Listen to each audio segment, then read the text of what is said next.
When fears come in and flood your mind, when you think you're going down, when you think you're not going to make it, when you think you're going to fail God, or you've not measured up, when the enemy comes in and tells you that you're unworthy, you're unholy, you're no good, you'll never get it. What do you do when the enemy comes in like a flood?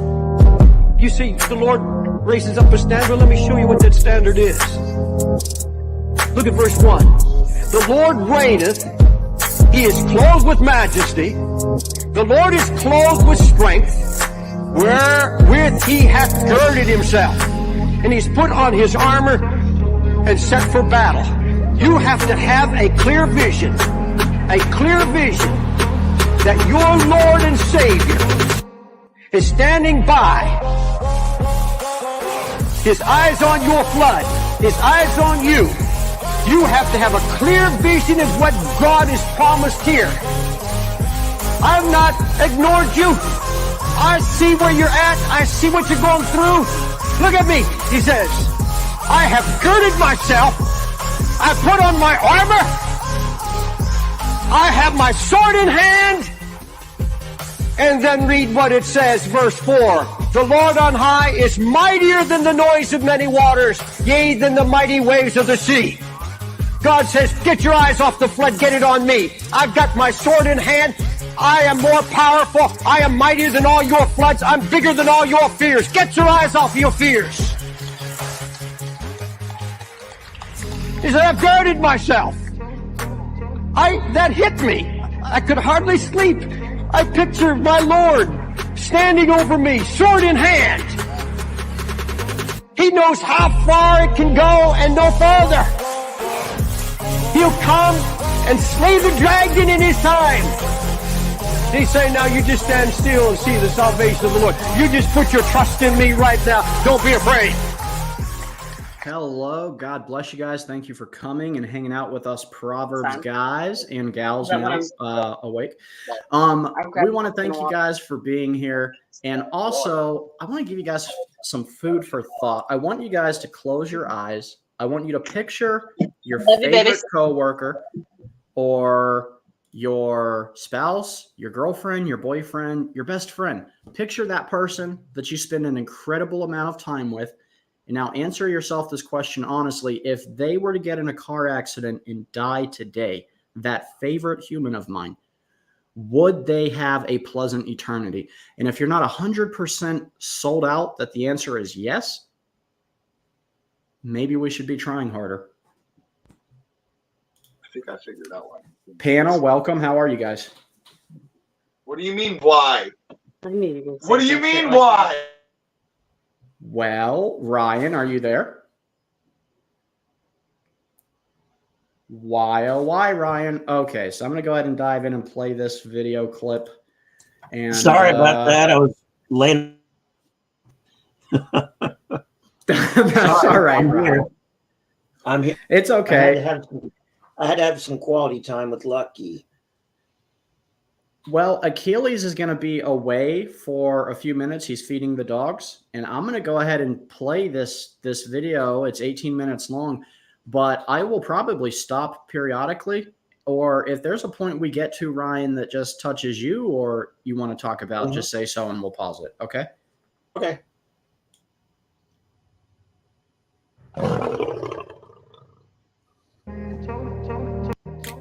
Quitting the ministry, walking away, just saying, I've had enough.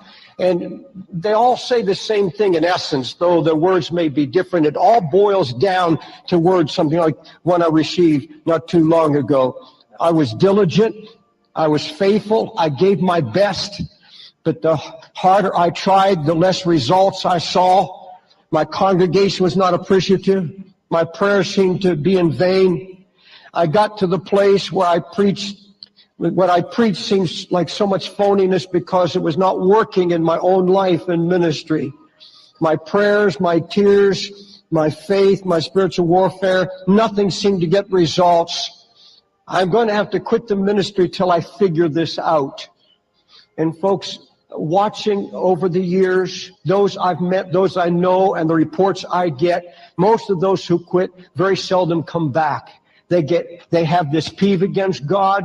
I did everything supposedly right, and things didn't turn out for me. They get this thought, first of all anger against God starts with a question, why? Why did you allow this when all I wanted to do was give myself? And things turned and things changed, and I don't understand it. God doesn't seem to answer my prayers anymore.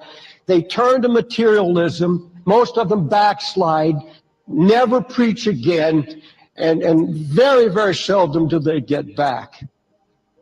Now, this past week, someone had sent us a book, and I just sat down. I couldn't put it down. I read the whole book through, and I read fast. In 2 hours, I just finished the book. It's a missionary story about Aggie. The name of the book is Aggie. And if you'll pardon me, I would like to go into some detail about Aggie's story because it best illustrates what I'm trying to talk to you about, the anger of God that so many Christians have in their hearts now. This is an amazing story that just gripped my heart. In 1921, there were two couples in a famous church in Stockholm, at the Philadelphia Pentecostal Church in Stockholm. I preached there years ago. And it was a great missionary church, and they sent out young couples all over the world. And in one particular missionary service, two young couples heard the call of God to go into Belgian Congo in Africa. David Flood and his wife, Sevilla. And along with them, Bertha and Joel Erickson. They packed everything, sold everything, and headed down to the Belgian Congo. And when they got there, they felt they would leave the main mission station, and with machetes and whatever they had, they would hack their way into villages. And with great zeal, ready to be martyrs, young prayer warriors. Now, Sevilla was only, David Flood's wife was only 4 feet 8 inches high. She had been a rather famous singer in Sweden. They had this call. And David and Sevilla had a little boy, a little 2-year-old son. And they put him on his back and they carried him, went miles into the interior of Belgian Congo, which is now Zaire. And the language was Swahili. And after weeks of hacking and pushing their way through the jungle, and in the process of making their way, they all contracted malaria. Sick and diseased, they finally came upon a village and were totally rejected. They said, we don't want any of the whites here because our gods will be offended, and pushed them out of the village. Found their way after a day or two to another village and were rejected again. Everywhere they went, nobody would have them near. So they said there's nothing else to do but settle down. They went onto a mountaintop in the jungle and hacked out an area and made some mud huts. Mr. Erickson, Joel Erickson, after about 6 months of malnutrition and pain and suffering and fever, said, I've had enough. He and his wife Bertha said, we're going back to the main mission station.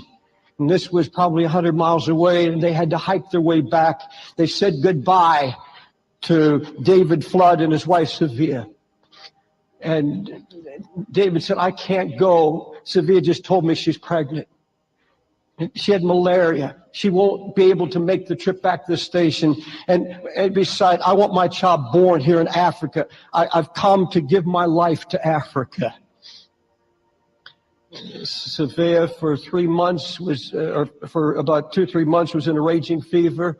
There was nothing but malnutrition. But in the meantime, even with her burning fever, she ministered to a little boy. The only convert they had was a little boy who came from one of the local villages. Really gave his heart to Jesus. And he'd come every day with some kind of fruit and smile. And Sevilla, her whole life was wrapped up in that one little convert. She just ministered to him. She gave birth to a little girl.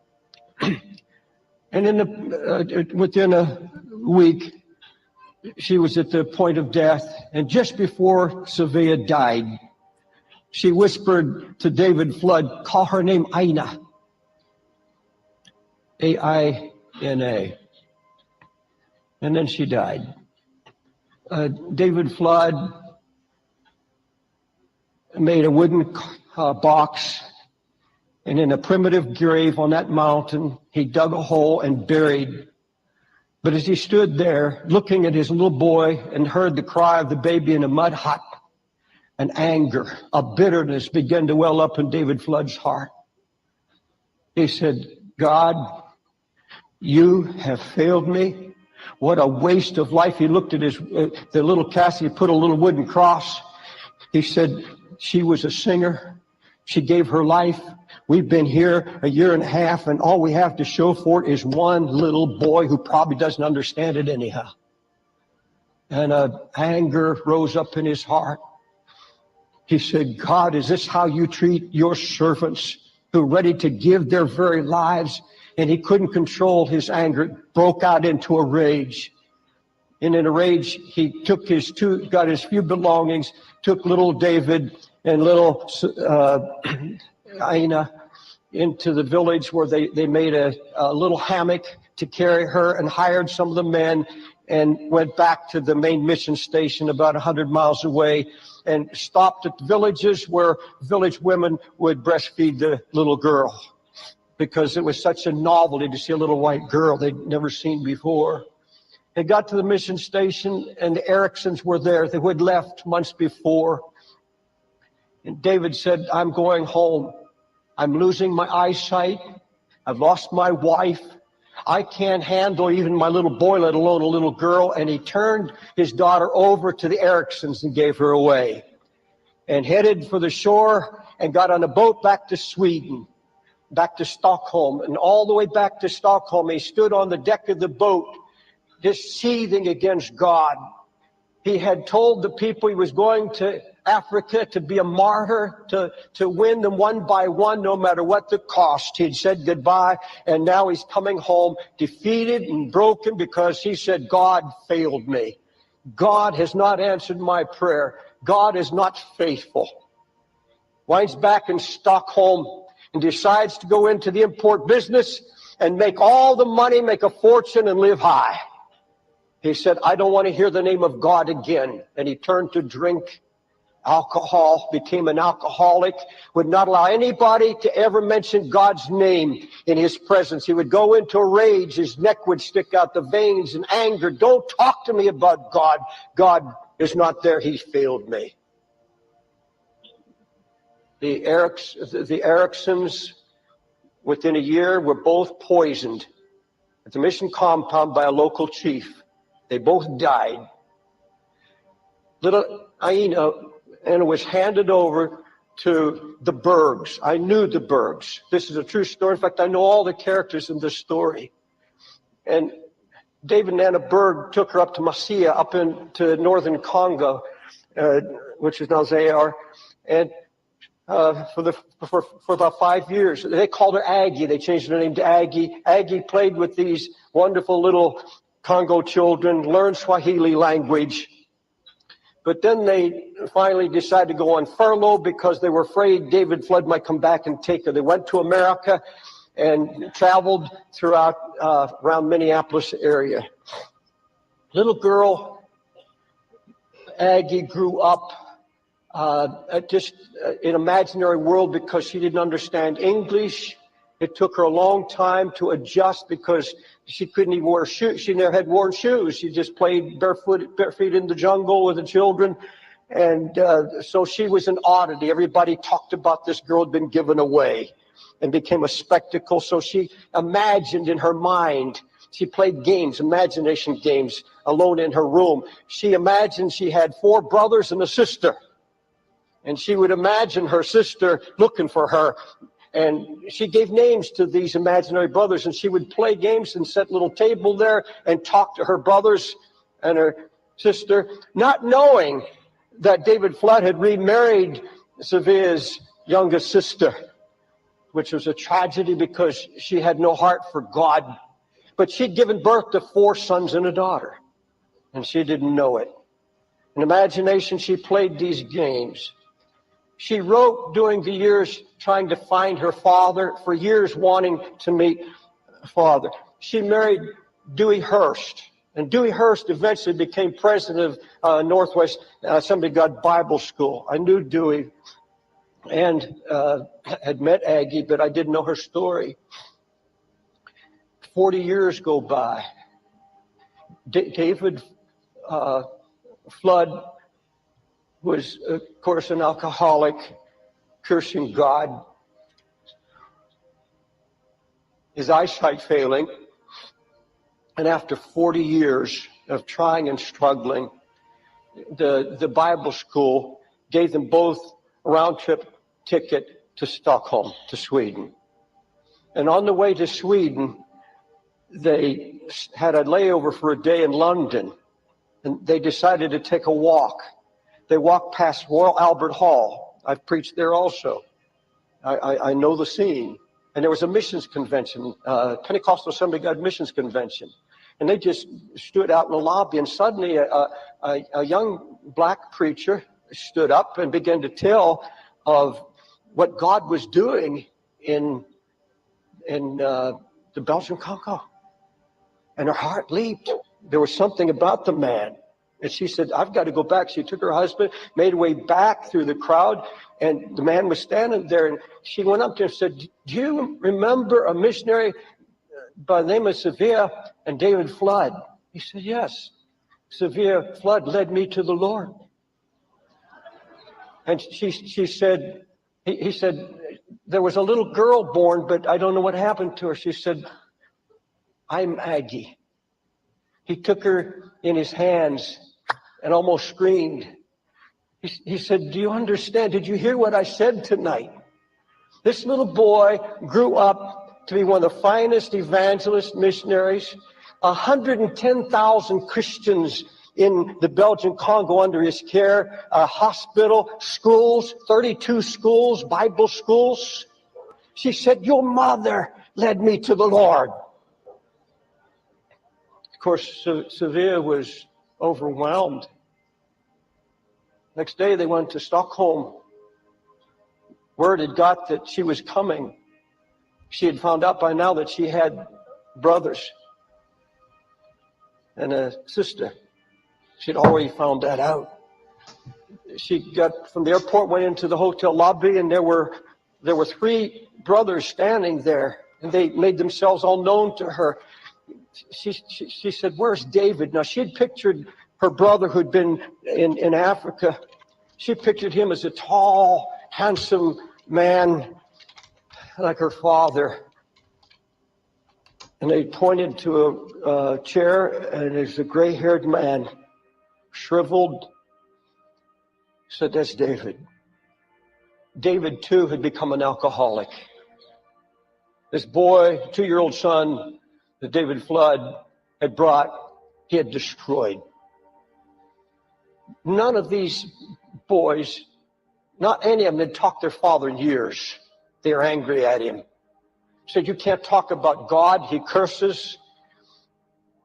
And they said, well, I have a sister, don't I? And she got on the phone and called her sister, and her sister, the phone went dead.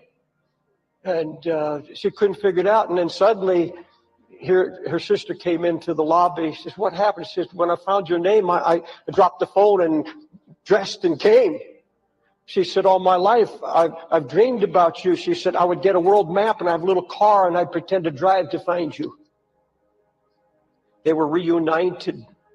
The daughter hated her. The other girl hated her father, David Flood, despised him. But she said, we are going to find him, and we're going there. We're going now. And they got in a car to a low caste area of Stockholm, very poor area of Stockholm, up the dirty stairs into a second floor, knocked on the door. A rather rotund lady opened the door, and Aggie looked in, and there over in the corner, there were alcohol bottles everywhere, empty alcohol bottles. And over in a corner, in a cot, was her father, David Flood, 73 years old, diabetes, a stroke, and cataracts on both eyes. That missionary with an anger against God. She goes and falls at his side and says, Dad, I'm your little girl you gave away in Africa. And he turned and looked at her, and tears began to flow down his cheeks. He said, honey, I never meant to give you away. I couldn't handle it. She said, Daddy, that's okay. God took care of me. And he began to rage. He says, God didn't take care of you. God failed us. God ruined our family. All we got out of it was a little boy who didn't even understand a word of it. And then she opened up the whole story. She said, Daddy, that little boy became one of Africa's great missionaries. Told the whole story. And he said, you're just telling me a story. He said, no, it's true. It's in the newspapers. It's everywhere now. Everybody knows about that boy. Tears began to flow down his eyes. And suddenly the Holy Spirit came upon David Flood. And the Lord restored him. The Lord restored David Flood.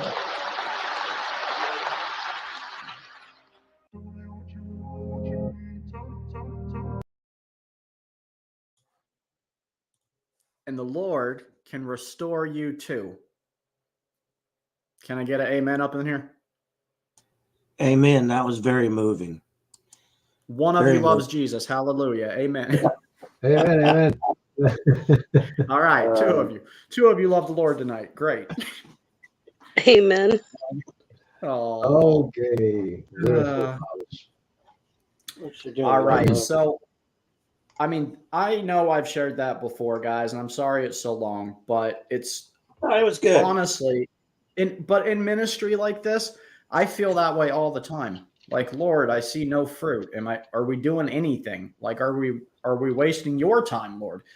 And then a story like this, where you spend your whole life bitter at God because he didn't use you like you thought, but then to still see your fruit, God was faithful to bless your fruit still and bring all those people to the Lord through your fruit when you were serving him faithfully. It keeps me focused. So I enjoy that story. I love it. It's a good story. Reminder to all of us. And we have people. Go ahead, Ryan. I thought you were. It's a reminder. It's a lesson for all of us that even if we can't see God working with our own eyes, it doesn't mean he's not working. He's always working. He's a workaholic. He's always working behind the scenes, and we may not see it.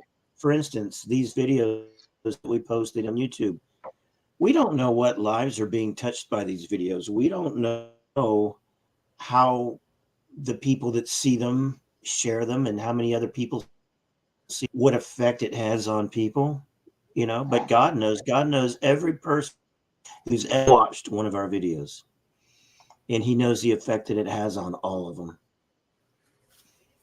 So I want to do a special episode on Mount Sinai. Not tonight. Tonight is a warning. This is not your granny's podcast, and there's a reason for that. But very soon, we're going to be diving into the Mount Sinai, Mountain of God location, and all the interesting aspects that surround it that verify for us that this is the Mountain of God from the Scriptures. Sounds fun. It is.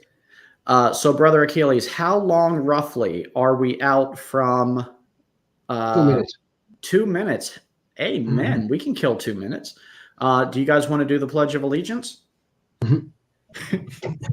My son, my youngest son, loves doing the Pledge of Allegiance. Every time we're in the car, he's at the house. I just have to go get my oldest from youth. We decided since we're leaving so late tonight, he wanted to go to youth, so we went ahead and brought him. But yeah, every time I'm in the car, my littlest is always like, "Mom, do you want to practice the Pledge of Allegiance?" It's so adorable. He loves saying it. Oh, yeah, you got to make them patriotic when they're young. Mm-hmm. Yep. Otherwise, they grow up really good with that. Trail Life is about teaching that, Christ is the center of everything and the importance of Christ in our lives, and teaching men to be men, and teaching the boys how to love and respect their country and why they should love and respect their country. It's really, really great. It's just such a great program. Yeah, what was it called? Trail Life USA, and then they have a female version. It's unfortunately the closest one to me is like 3 hours away. If you live in a big city, they more than likely have one there, and you can always start one if you're interested. But it's called American Heritage. Oh, I'm sorry. It's been a minute since I was reading about it. American Heritage something. Sorry, but they do have a girl version, which is pretty neat. Now they advertise here. They advertise here online. Alternative Boy Scout troop. Why the alternative? That part, as a conservative man, is a little frightening. I think because Boy Scouts kind of went a little bit woke there for a little bit. Now, whether or not it was all Boy Scout troops, I don't believe so. But they started like including girls in the Boy Scouts instead of just having girls do Girl Scouts. Oh, strange. Yeah. And so that's why Trail Life kind of focuses on teaching men to be men. They feel like, it's important for boys to know their roles and their traditional roles in society. I don't want us to be prudes about that, though. I mean, I could see numerous benefits of taking a bunch of raging hormonal teenagers, very curious about their bodies, into the woods alone where you can't effectively supervise them with the opposite sex. I see where no harm would possibly come from that. Yeah. I mean, really. Overreaction, guys. The boys identify as girls and go into the Girl Scouts, and surely nothing could happen there. Definitely not pregnancy. Yeah. It baffles me that the Boy Scouts simply to the Scouts, and it's no longer. There's already a Girl Scout, and there's already a Girl Scout. So why would the Boy Scouts need to take Girl Scouts? And exactly, they even changed because even as a child, when you see two men walking down the street holding hands, you know instinctively that it's not right, because you're seeing, as a child, two men or two women holding hands. As a 4-year-old, when you observe that, you know it's not right. There's something off about it. And then you have to get an explanation from your parents that either validate it or confirm your suspicions as a 4-year-old as to why it's not right. Yeah. Even their iconic magazine, Boys Life, is now called Scouts Life. Well, the only way they could stop that from happening is if they started blurring gender altogether. So what their strategy is 20 years from now, gender will be so bland and blurred out that it'll just look like one gender, and you won't know instinctively as a child, hey, something is off. Right. But the joke's on them. I don't think we have another 20 years. Yeah. No, we don't. Brother Achilles, do you have a package to deliver? Yes. First off, don't allow me to. I didn't want to interrupt, because the minute I will click the upload, it will immediately start playing, and that's not good for the discussion. And while we're gearing that up, I just want to take the moment to tell everybody that Achilles has a gigantic, huge, massive telescope, and it's much larger than the telescopes that Tyson fella uses, or Bill Nye the Lying Guy. They have really crappy telescopes, but Achilles' telescope's impressive. I'm pretty sure you're trying to pick on Big Bad Mama, who is very jealous of it, because other than that, there is absolutely no context to mention a telescope. And actually, since you mention it, I loved our astronomy nights, and I don't believe you. There's nothing else that I feel like doing with it. If I believed NASA, I would have already sold my telescope, but I'm keeping it because at some point they will say that they made it to the moon, and I want to take a pic. They're going to confiscate your telescope long before they fake another moon landing. I mean, come on. That telescope's way too massive for a citizen to be lugging around. And by the way, it ain't that big. It's just the biggest one you can carry. After that size, the only bigger you can have is 16 inch, 2 inches more than this one, but you cannot carry it. So I had to be able to carry it around. And obviously. Yeah, but all the lies that we get about the space that exists out there or doesn't exist, the second heaven, which they call space, we get them from supposedly very big telescopes, which if you compare them to this one, this is like tiny. I don't know. You paid 5,000 euros for that telescope. It can't be that small. 8,000 euros. Oh my gosh. Yeah, well, 8 is the price, but then you have to add tax. So of course. It was an 8. Uncle Sam wants his share. Of course, it was Uncle Helenia? I don't know. What do you got? What's the equivalent to Uncle Sam in Greece? Yeah. Aunt Helenia, I would call her. Aunt Helenia. Yeah, accurate. You're the uncle, you know? So I'm excited to get this video. Are we going to watch the part we watched last week too, or are we going to skip to where we left off kind of? No, unfortunately. Well, there is so much work in order for it to look good. And I have a problem, which is I get fatigued from working on the same thing again and again, like I can't hear it. And when I do get the mood, there are a lot of things that need to be fixed. And it's a 2-hour long video where you start and then you start watching and you start editing. And then at some point when you are tired, you've only spent you've made it to 40 minutes or something like that. And then you have an hour and a half to work on. And you're like, what do I do? Do I work on the other 1 hour and a half, or do I start again and watch and fix from the beginning? So I've been doing both of those. So I hope it's gonna be ready before our next debate, which I will ask you right here live. Are we on? We have a debate scheduled for with Kent Hovind again for February 5th. Is that on? Well, I put us back on this view because all there was just a black screen. Are you about to play something, Achilles? Yeah, but you missed one. Here you go. I brought him back. Okay. Look what you did. No, we need Steven in here as well. Okay. Ryan, your connection today is a little bit weird. Your screen is a little bit blurry, and you are breaking up.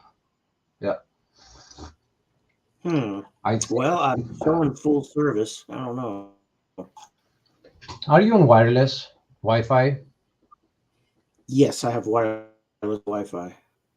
So is this a desktop computer or a laptop?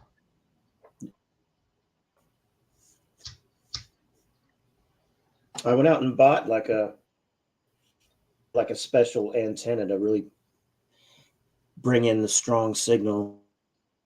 Router is just right next door in my brother's bedroom, I think. So is it a laptop? It's desktop. It's desktop. So can you run a cable? What? Your brother is probably watching a movie. That's why you're getting such He's a not bad home. connection right now. He's not home. He's not home. Maybe somebody's stealing your bandwidth. Anyway, I really don't, Achilles. I really don't know. I'm showing on my screen a full connection. So last night, when I was with it was better. It wasn't like this. I was better. mm-hmm. Okay. Much better. I like no comparison. Maybe I should leave and come back. It's funny how God always works it out to where when my show, I have a good connection just about every time. I don't think I've ever really had. Yeah. Maybe I'll leave and come back. No. If your brother is not home, pull the power adapter from the router and leave it off for 15 seconds and then plug it back in. I go in there. I'm not exactly sure. Let me leave and come back. All right, because that's how we restart the router, so we don't lose the settings. But okay.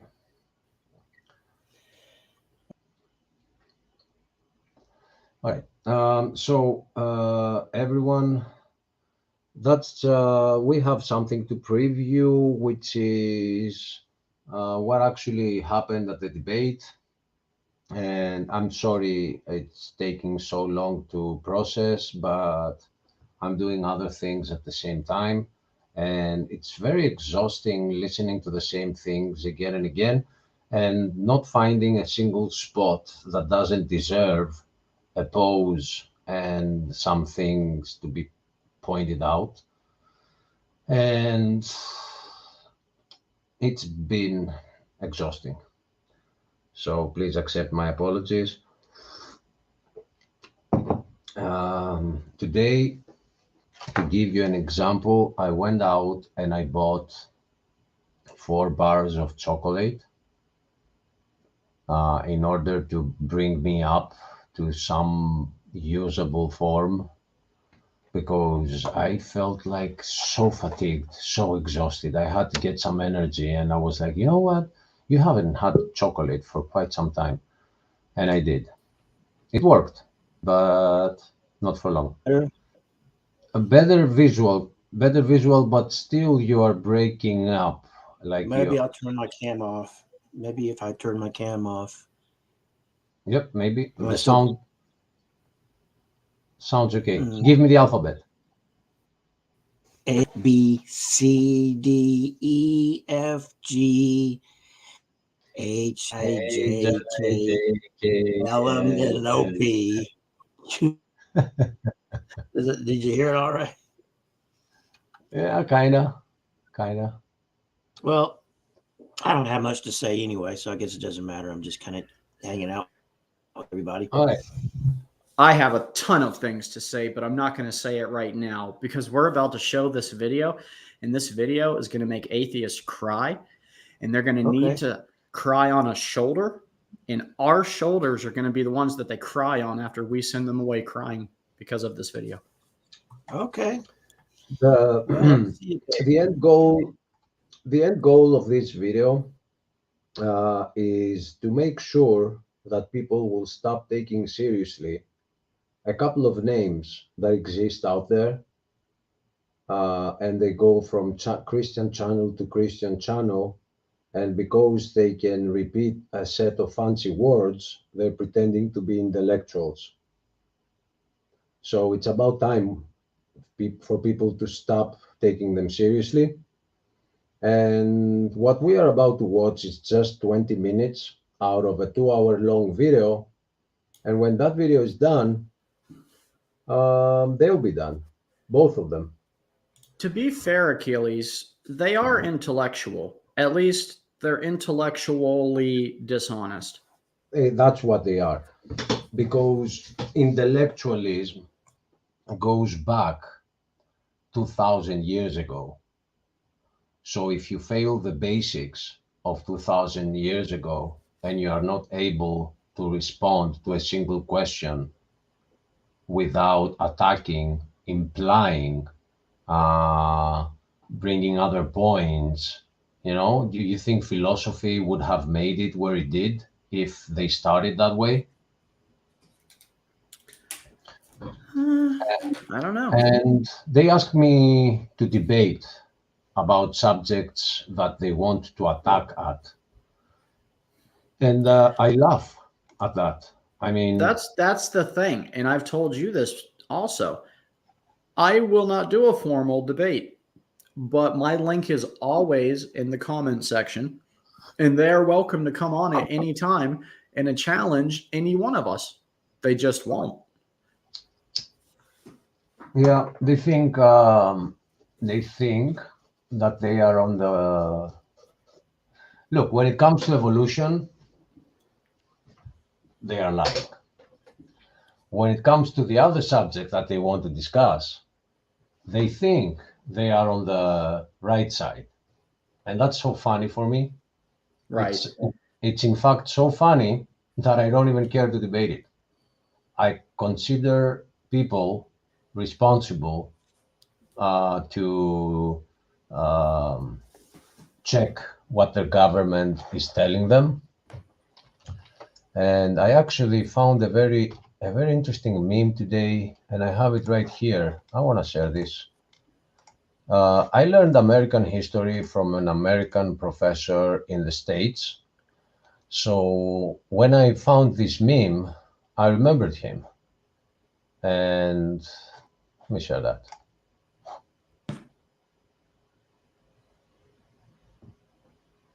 Keep that in mind.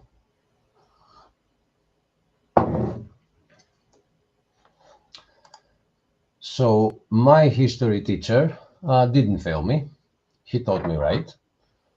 And I guess that goes for Greek history. No, well, Greek history is well known. There are no secrets among Greeks and the government about it, but the government is disrespecting it. This meme is from American history. I personally have no comment on my level of trust for the government because I absolutely love them and adore them and trust them. And also, I don't want to be the first one rounded up for FEMA camps. I want to be like round 2, round 3, but not round 1. Yeah, I'm out of the country. I can say whatever I want. Jerk. If you think they don't have when I came there, you're insane, my friend. When I came there in 2005, I did my first research paper on the Patriot Act and how it had just it had an amendment in it that said that because terrorism is all over the world, we have to monitor every country in the world. Right. And I got very pissed with that. I mean, imagine how we felt. Yeah, but at least, it's your government. No, you're thinking of it wrong because you guys, like not Greece, but the outside world was the quote unquote threat, but they surveillanced us too. Like we did it. Yeah. So like we got punished for an outside threat. So like it's even more humiliating for us. Yeah, but at least you can tell yourself, I voted for this. I mean, I can also tell myself that I'm a 10 out of 10, but facts are facts. And me telling people I'm a 10 out of 10 is irrelevant in relation to reality. You're a 10 out of 10. My heart is. I have a beautiful heart. A government big enough to give you everything you want is strong enough to take everything you have. Thomas Jefferson. Man, was that man full of wisdom. He's honestly my favorite U.S. president. Yeah. Isn't he the one who put the Second Amendment in the Constitution? Well, he drafted a lot of between him and Hamilton, Thomas Jefferson and Hamilton are combined responsible for like most of our founding documents. and Madison. It's kept us till today. Yeah. Because without the Second Amendment, you wouldn't have made it to today, right?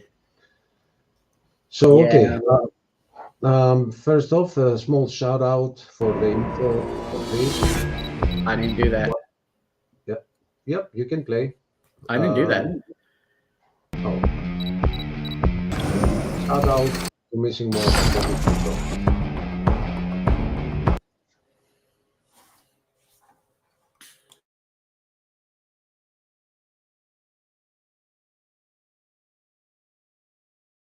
Oh, I was muted. I paused to ask, do you get choppy playback other than the pause, or was it just me? It was the pause. And okay. I'm glad you said it, pause, because I was about to have to report to you some serious choppiness. Okay, no, just once, right? Just this pause. Correct. Okay, so I'll start it over and enjoy.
You're muted, Achilles, and I'll be honest with you, I thought that version of the intro sucked.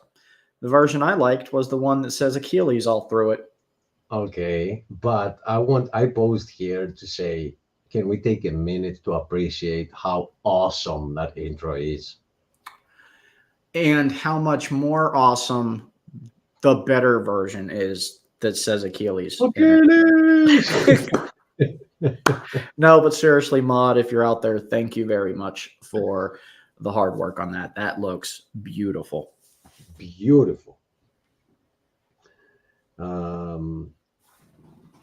If I were to remake that video you made, there are so many quotes that I liked from Troy.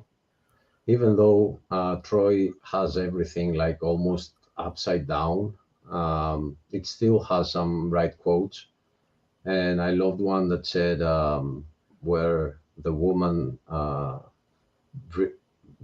Briseis, I'm not sure how to pronounce it in English, how to spell it in English. In Greek, it's Briseida. She asks him, why did you choose this life?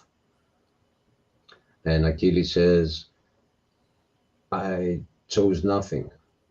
I was born, and this is what I am. And that's how it is. So funny that. Let's go. Do we maybe want to give the atheist a warning, like grab tissues or something? Okay. Anyway, go ahead. What's the topic? What's the topic for tonight? Our topic is evolution versus creation. Okay. It's supposedly an open discussion. We've given some ground rules already. Mostly one, which is no ad hominems will be allowed. We want to stick to the subject, and I'm gonna try to bring you here very well, because the changes, the spots will be changing. Thank you for coming here. Thank you for being with us. Thank you for having me. Okay, that's Steven. And I would like to, respecting your time, I would like to give the floor to anyone who would like to ask a question. Yeah, I would like to ask a question. Okay, Mark Reed is the first. Hello, Mark, by the way. Hello, how are you? And hello, Mr. Hogan. My question is, what does the evolutionary biologists not do that other sciences do that would prevent them from being a science? So what I'm really asking, and I realize that may be a bit convoluted, but I'm asking you what it is that other sciences do that evolutionary biology does not, that would make them a science, like physics a science and evolutionary biology not a science. Is that question for me? I don't. There's about 10 people on board here. Well, yeah, They will be for you. Yeah. They will. All the questions are for you. Okay. A little book. The word science means knowledge. What do we know from observation, from experiments? So it's the definition of science, standard definition. Look it up on any place, any dictionary. Science means knowledge. What do we know? We know dogs produce dogs. We know that. We've watched it happen. We do not know dogs are related to bananas. These family trees they put in our textbooks are not science. It is science to say dogs produce dogs. It is not science to say dogs come from an amoeba. And it's not science to say all of life came from a soup in the ocean, and which came from a rock. That's why I point out, you better first define what you mean by evolution. It is scientifically accurate to say all the varieties of dogs probably had a common ancestor. Nobody would argue with that. But you guys want to say, well, that therefore proves dogs are related to mosquitoes. That's not science. That's all. Science, what we can observe, study, test. Even if it's true that dogs are related to mosquitoes, it's not. I don't believe so. But even if it were true, it's not part of science, because science is what we can observe, study, test, and demonstrate. These family trees that are taught in our textbooks are propaganda. They're artwork. They're not science. That's what biologists do, though. They study the evidence to show, wow, look at how many varieties of mosquitoes there are today. Okay. And then they jump to the wild conclusion that mosquitoes are related to cows. I don't think that's common sense. I think that's illogical. That's not science. That's all. I wish they could admit science, well, we can observe, study, test. This chart is not science. None of these charts are this textbook, biology textbook, says all the many forms of life on Earth today are related to a common ancestor. That's not science. We don't know that. You might believe that very strongly. Okay, believe what you want. I believe very strongly God made the world, but I don't require that be taught in the textbooks at public schools at taxpayer expense. You guys want this religion of evolution to be taught. You want these family trees to be in our textbook as if it's part of science, and everybody's required to pay for this. This isn't science. So what biologists do, to answer your question, they do good research on finding how many varieties of potatoes there are, and then they jump to the wild conclusion that potatoes are related to camels. That's not science. Thank you, Dr. Hogan. Mark? There's a lot to respond to in that, actually. There's a whole lot of there, starting with the etymological fallacy that you made. Etymological fallacy is the faulty argument that the true meaning of a word is its oldest or original meaning.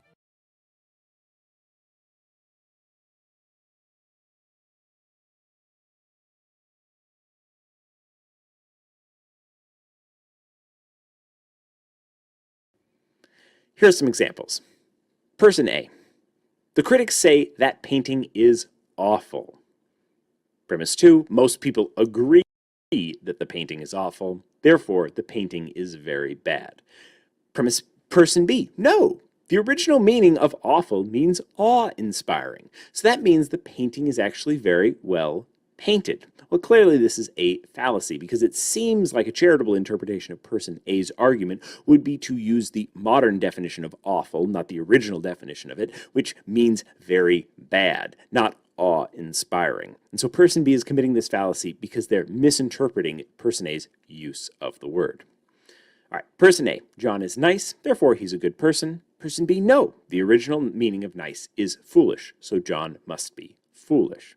Once again, clearly person B is interpreting this argument incorrectly, not using the correct term or the meaning of nice that person A means to be using or is intending to use in the argument, not being charitable with that argument. It's not to say that there is a right or wrong meaning of nice. If you're reading a text from a particular time period and interpreting nice as a good-natured person, you may be interpreting that inaccurately. The point is to bring context to it, not to have an argument about semantics.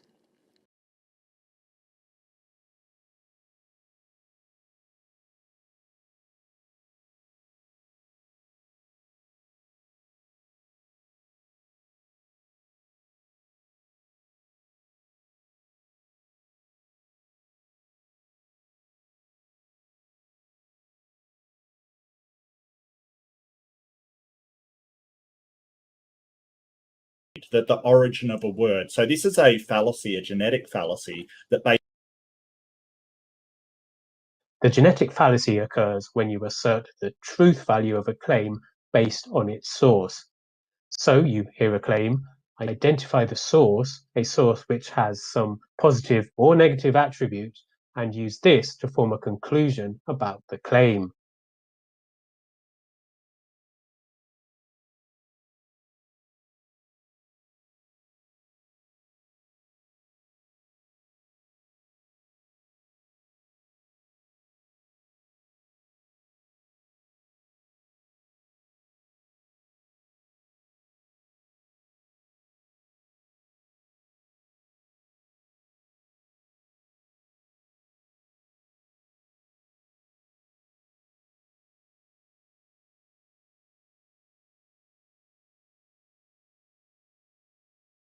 This is a fallacy, a genetic fallacy that basically says because a word's origin means, for instance, science, wisdom, yeah, so that's an etymological fallacy. You're basically saying because it used to mean this, then it means this the same day. That's not true. It's like saying, hey, the F word comes from German meaning to strike, so therefore that's what it means. It's not a curse word. That's wrong.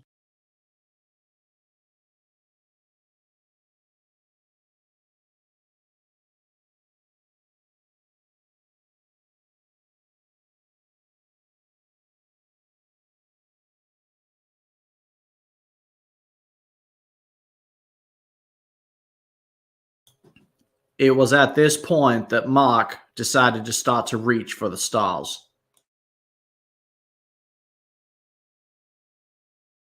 And this is just the beginning. Look at his health bar. He still has a lot. You know what else he had a lot of? Imagination.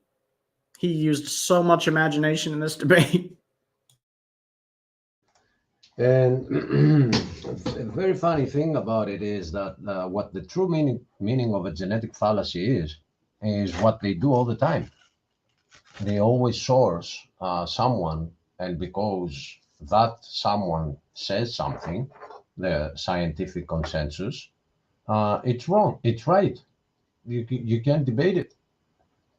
For example, this is not in this debate, but if NASA says it, it has to be true, right? Because they take $70 million per day. They don't have any interest of lying to you. Anyway. Word, that's what it is. It's an etymology fallacy. So you're making that fallacy right there. Science has a different meaning than what it used to in Latin. You're making a completely wrong assertion there.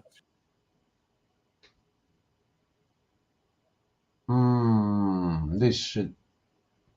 Okay, I have actually removed something from here, which was that this is also a strawman attack because he's focusing, a strawman fallacy, because he's focusing 40 seconds so far on an etymological fallacy while completely ignoring the answer, right?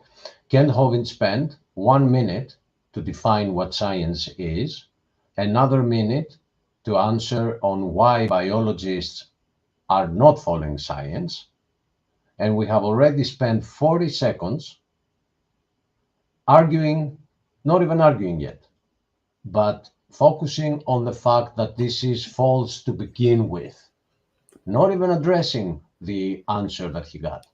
I believe that Mark is like 50 seconds in, And if I'm not mistaken, we're only like 10 seconds away from the first insult. So 1 minute into Mark's opening statements, you have deflection, denial, personal attacks, and straw man fallacies.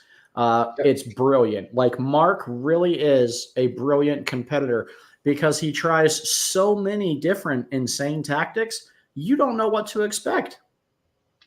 One will work, he thinks, you know. I'll try them all. One should work. Well, it does have an effect, because there are people out there who, when you talk a lot, they get convinced that you have to be right because you talk a lot, and they will not go out to look into what you just said.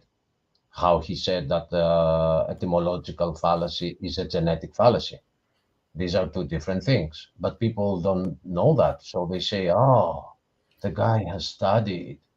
Well, if he has studied the book backwards. He has to turn it around. So you read from the left to the right and not from, you know, the end of the book to the front. But anyway, yeah, here I haven't pointed out, I don't think I'm taking off more health, but it's okay. Okay. Again, so many things, you know, and they need to look good. Oh, okay. That's all the health he lost for that. Observe, study, and test. We do observe, study, and test evolution. There's multiple experiments that we've done. You're sort of trying to conflate that we need to observe it directly, but no one's ever seen the Earth go around the sun directly. No one's ever seen an electron directly. It's all indirect things that we've tested and observed in a secondhand way from the effects they produce, not from observing it directly. That's how science works. And you're sort of showing that you don't understand the role of observation in science here. Ad hominem fallacy. The ad hominem fallacy happens when someone attempts to discredit someone's argument with personal attacks rather than the substance of the argument itself. And when we say we believe... The problem with the health bar is that it was very hard to find it on a green screen, just the health bar. And the one that I found, that's the speed it goes. Like, it had that small part over there, and then it was a big chunk because the enemy received, I don't know, a combo or something. But an ad hominem attack, especially one that is hidden, which is, you are doing this, you are always saying that, and you are sort of shouting that you don't know science. People don't see that, how it's an attack towards his character instead of addressing the point. Right. It would be like saying every time Mark comes on here, he comes on here without hair. It's just a personal insult that doesn't bring any substance to the conversation. And it's also just degrading to a fellow human being. So we don't say those things when he comes on the show. We could say that out of all the foreign accents, Australian is probably our least favorite. But again, that would be a personal insult. It would not be Christ-like. And we don't result that low. We don't go that low when they come on, yet they still come on to our show and they take every shot at Dr. Hovind that they can. And the reason that we are beginning to lose our patience is that they keep going around in other shows and they keep talking about how bad mods we are, and this was terrible and it was biased. I think that by now we must have around 5 hours of, of fully accusations about the hosts. I mean, I have to be honest, though. I was a biased host. I tried to be fair, but I have a very obvious bias. I love the Lord Jesus Christ. There's a difference. And I can't even talk about their beliefs without laughing hysterically. So, I mean, I'm totally biased. Well, when it came to hosting, you were unbiased. Like if you look at the times, you will see when Ken Hovind continues, I will resume his timer, and you will see that until the time we kicked Mark, and I kicked him, and you allowed him back. They had exactly the same time spoken, but every time Kent Hovind opens his mouth, he is doing it for a reason that relates to the debate and the discussion. But all the 5 minutes of Mark were accusations, attacks, evasions. And as a host, after having watched it so many times in order to edit it, I think you did a very decent job. And you cannot call yourself biased and not call these guys biased because they're not even listening. They are convinced. Of course, they're biased. Look, we gave Monsieur Claude an opportunity to, which honestly, I found out he's not French. I think he's from New Zealand. But regardless, we gave him the opportunity to come on and debate Kent. And in his first or second exchange, he goes way low personal attacks. It's like, why would you even waste our time and come on the stream if you're going to go personal and you know we're going to boot you because we enjoy booting you for doing that exact thing, and then cry, bias, bias. Have you ever considered maybe we wouldn't have to boot you if you just acted civilized? Yeah. Or if we were biased, we wouldn't allow you on? Correct. Hello, Bubblegum. Oh, hey, what's happening, guys? Hey, not much, man. We are reviewing the debate between, well, I think you were there that night, weren't you? I don't think so. I don't think see you myself were working. Yeah. No, I thought you were out in the comment section.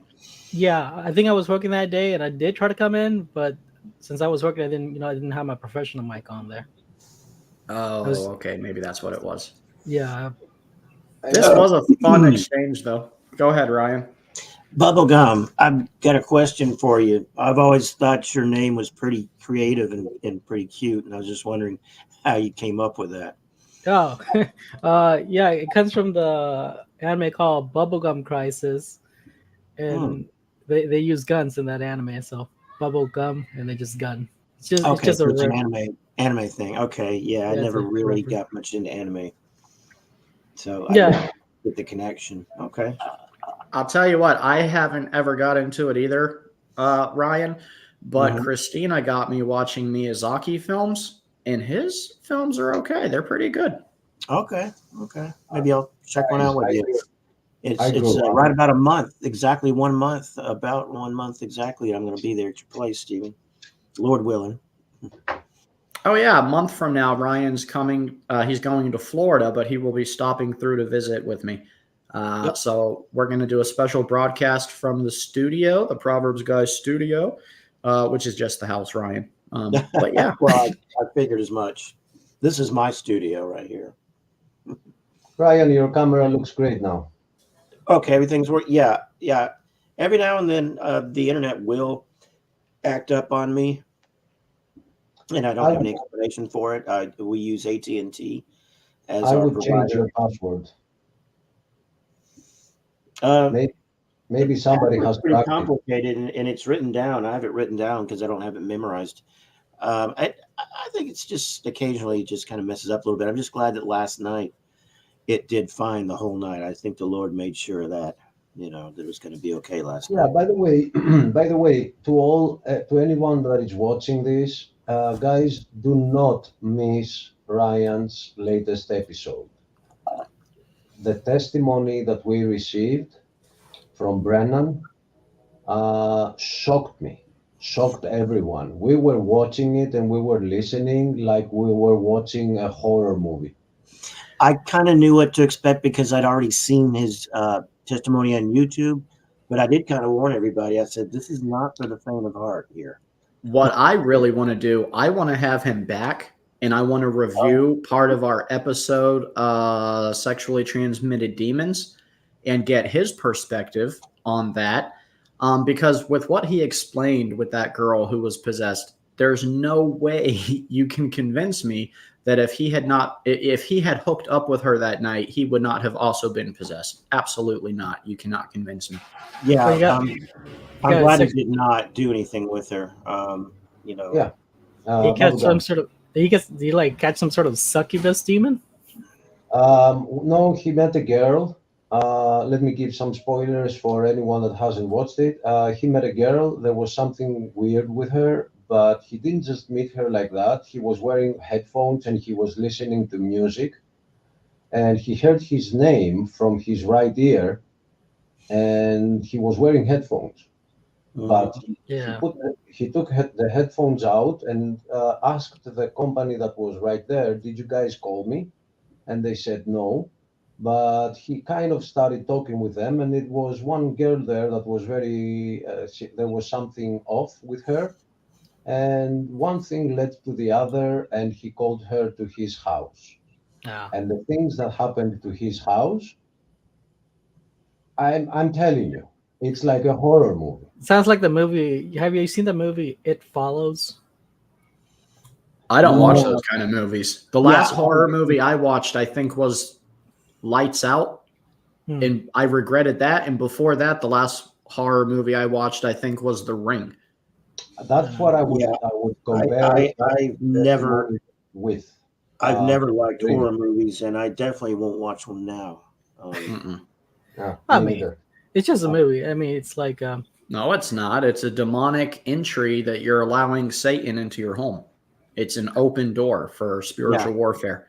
I mean, is it though? Because I mean, it is. Yeah. How would that be? Because there's no way to mimic demonic happenings without opening doors to demonic happenings. For instance, if you look through the history of that movie, The Exorcist, and the horrible things that happened during the filming, and the horrible things that happened to all of the actors after the movie.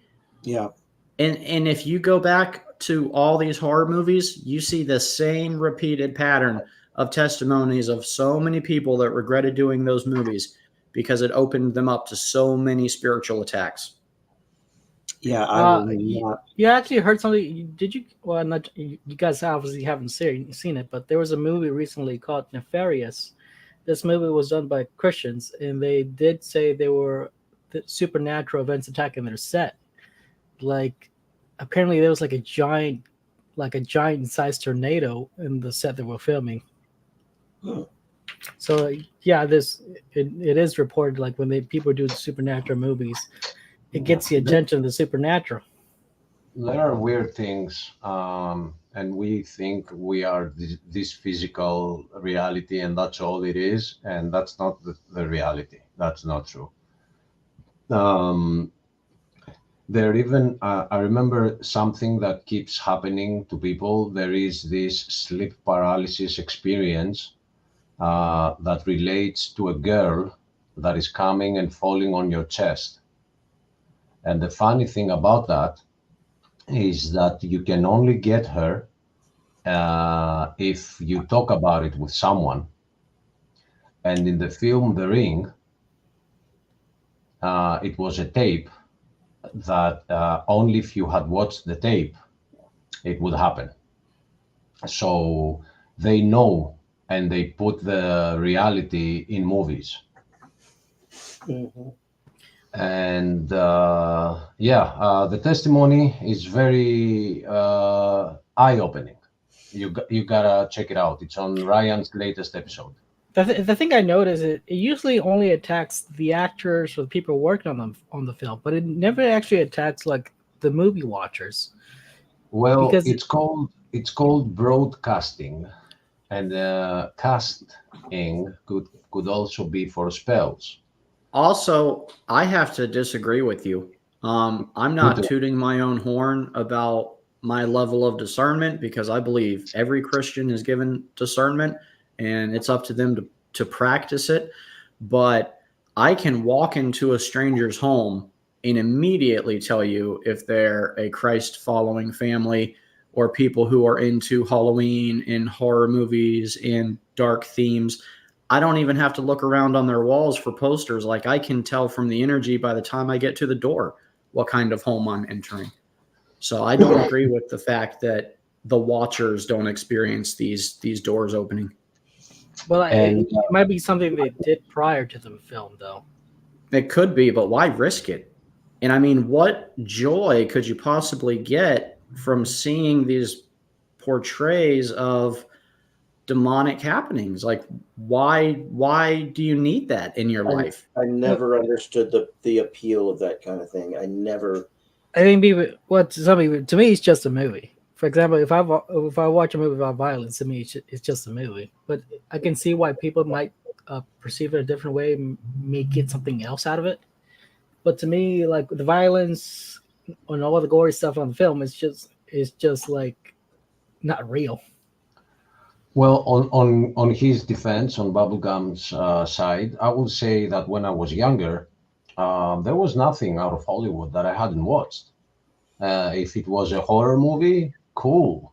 If it was a blood movie, whatever, I didn't mind. But slowly it started creeping up on me that I kept having nightmares.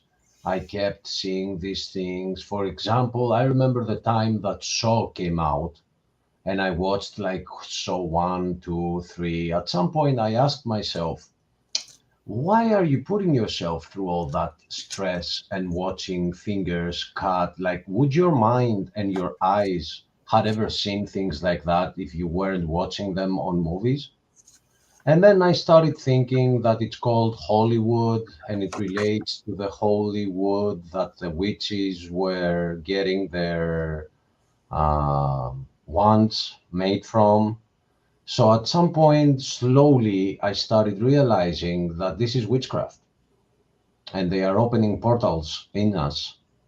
It's not like I came pre-convinced about this, but it started becoming apparent, and I felt disgusted. At some point, I stopped watching Hollywood. I think I get what you're saying. For example, demons feed on something, but they don't particularly just feed on vegetables and fruit. Right. They feed on the spiritual energy. And what is spiritual energy? Well, spiritual energy is of the mind. For example, fear and happiness. But they want the fear. And how do you get fear? Out of scary movies. Yeah. And they are even showing it to us on that comic Monsters. I think it's deeper than that, though, guys. I think it's much deeper, right? You ever had that feeling where someone just came onto your mind and you're like, yeah, you know what? I'm going to call that person. And then you call them and you're like, hey, I was just talking about you. It works the same exact way with the spiritual realm. Like when you start talking about Christ and godly things and Holy Spirit inspired things, you call the Holy Spirit into that conversation and you feel it. And the same thing happens when you watch demonic movies or talk about extremely demonic things without a purpose, like a testimony. It tickles the ears of listeners. I like the Wendigo. If you talk about the Wendigo, you check the Wendigo. I have no idea what you're referencing. It's a Native American tale. No, but my point is that's one way you put your hand up in the air and you catch attention you don't want. Yeah, I agree.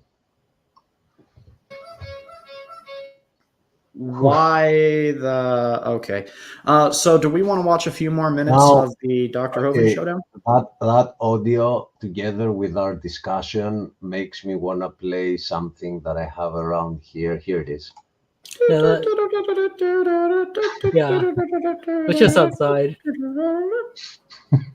It's like we get like a lot of people who just drag race or do with weird things outside. Like if you stay up like night, you start hearing people just drag race all night long until the cops come.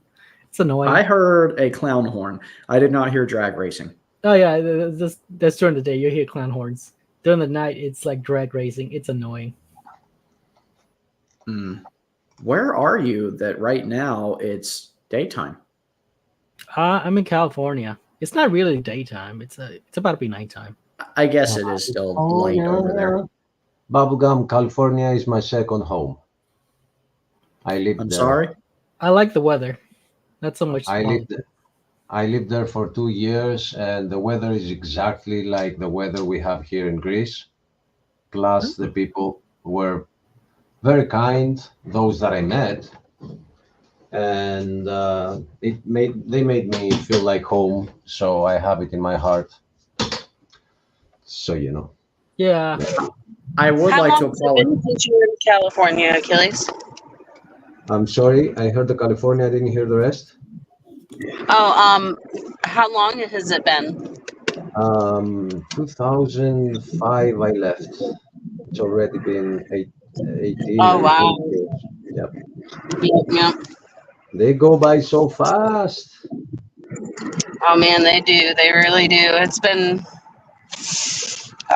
over 10 years since I visited Boston. And it feels like yesterday.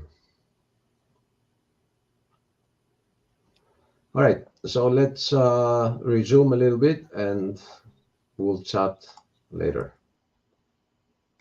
Believe it. It's also that the scientific institutions in America and around the world have completely backed this scientific principle. Genetic. Oh, we are hiding it with the icons. I can make them smaller, I think. Let me see. No, okay. I gotta edit it. I said here, that's what the genetic fallacy is, Mark. That's what it is, right? That's what it is. When you say, oh, the scientific consensus is backing it up. Oh, so it has to be true. Isn't it against the authority? It is also, and I'm adding it right next, but it's also a genetic fallacy, which he accused Kent Hovind earlier about doing it, and he didn't exactly know what it is. That's what it is. And the scientific consensus of the times of Adolf was doing eugenics. That doesn't mean what they did was right. I don't think this would be an appeal to authority as much as it is an appeal to the majority opinion, right? Oh, yeah, you're right. Like that is a separate thing? Yeah. Well, they use so many of these in one argument. A bit of both. A bit of both, because they are the majority, but it is the authority, you know, the scientific consensus is the authority. So. Well, and I guess you're right, because we get into it later. Praise I Am was there, and he presses him on that Steve project. And that Mark's argument there was an appeal to the majority authority. Yeah. So that was a double in one argument. Yep. Let's go. Fallacy. The genetic fallacy is the act of rejecting or accepting an argument solely on the basis of its origin rather than its content. Appeal to authority fallacy.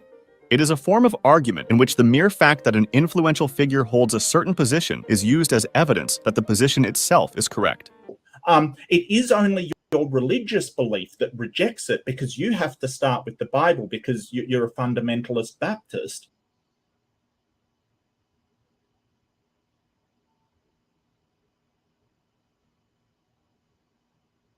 Objection, Your Honor. Circumstantial.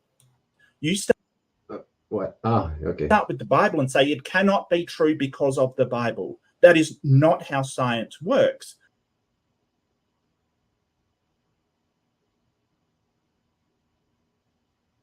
Never. Science is observing something that changes, in this case, the allele frequency changing over time, and then finding out the reason why and modeling it. The Bible is irrelevant to whether we teach science. And if you don't like that part of science, don't study science, because that's how it works. It doesn't give any favoritism to your book, the Muslim's book, or anybody else's book. It simply uses a process to find out the natural laws of the universe. And that's what it does. So there's all problems with what you've said, starting with the main. Like how he said natural laws of the universe, as if the laws just made themselves naturally. Right. And if the universe is chaos and random chance, what's natural about it whatsoever? because they're, I mean, they can't say it's natural because natural says without, to some to be natural without a mind. But they're already appealing to the supernatural when they appeal to the Big Bang because they can't use physics to explain a state prior to physics. Yeah, randomness got together at some point and they said, we need some laws. We need to fix this, you know? That's exactly what they're saying. Stephen, next time, don't move them. I mean, I know what you're doing, but it was hard to keep up and put the timer and follow the screen. Like, this took me like so long. I get that. I'm trying to see how we can win with this. Well, we could go this route. We could go this route. We just won't see us at all. That's an option, you know. Yeah, it's impossible because somebody comes in, the screens change. No. Look, right now it's just showing the whole screen and it's not showing us at all. So people coming in won't change anything.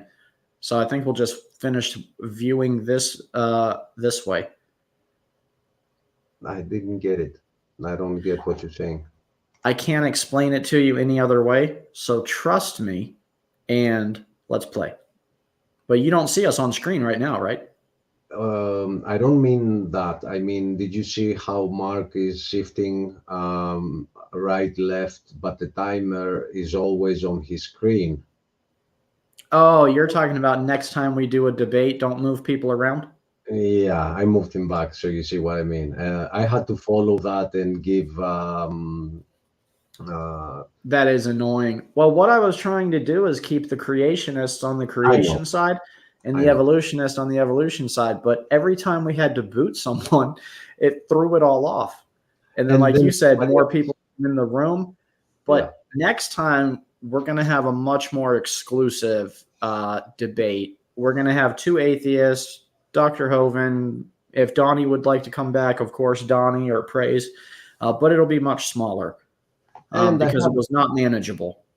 And I have a suggestion. I think with this video, when it gets uploaded too, you think we should ban all of them? Mark and Based Theory, they've had their chance. They kept talking about things that they think they should. I say we ban them. Not ban, but we need to leave the room for others, right? I mean, we appreciate them. Thank you.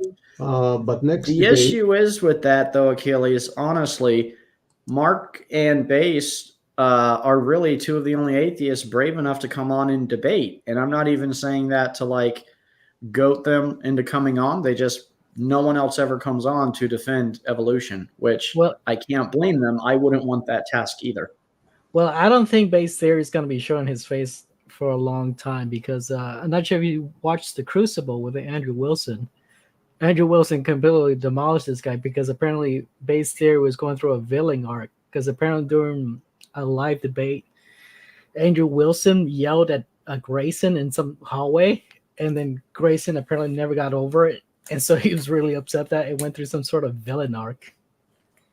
I have no idea. I lost respect for him because he did an attack video on Kent Hovind after he was all polite to his face. Oh yeah, on his video, yeah, he did like he went to Dino. Yeah, caught it a cold after he left. Just classless, very classless. So he's not welcome here, anyways. Mark, I would let back on, but probably not to debate Kent because he can't give a straight debate. He refuses to just give a civil straight debate. There is one thing I am biased with, and people need to understand this. I respect the time that Kent Hovind is giving us. We've already spent an hour of his life on ad hominems and fallacies. And I will give it to Based Theory that on this debate, which was before he uploaded the video against Kent Hovind, at least he brought the scientific points. He was not... Well, I'm not saying they are right, but this is what a debate is. Yeah, he did talk about scientific points, but he construed them in a very intellectually dishonest way to formulate something that's not entirely accurate. And he does it repeatedly. But he got his answers. So this is what the debate should be. I don't like what Mark did, because he hears a statement and then he breaks it down word to word and he doesn't respond to the statement itself. And that is a waste of my time, of Kent Hovind's time, and of our viewers' time. So we have two separate reasons. One, the one that just described, is for Mark, and the other one is what biased theory did for Kent Hovind. Biased theory. Yeah, so this next panel is going to be minus these two guys, respecting Kent Hovind. And you see the guy at the bottom? Yeah, he's also not allowed.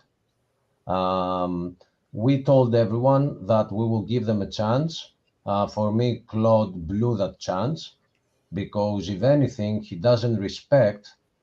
He made a question, and the question is, the answer to his question, which was an ad hominem attack, the answer is that Kent Hovind has 2 master's degrees and 3 doctorates.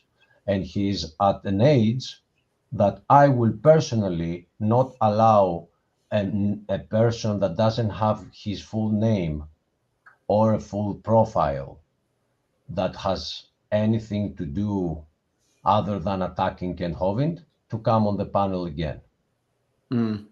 Fair enough. At least give us your name. Put your picture on so we know we are talking to a person. Not a fish. Right? And that's what it does. So there's all problems with what you've said, starting with the main fallacy that you made. It is because in the 1900s, that was the Latin definition of science. Then that must be the definition today. That is a fallacy, the etymological fallacy.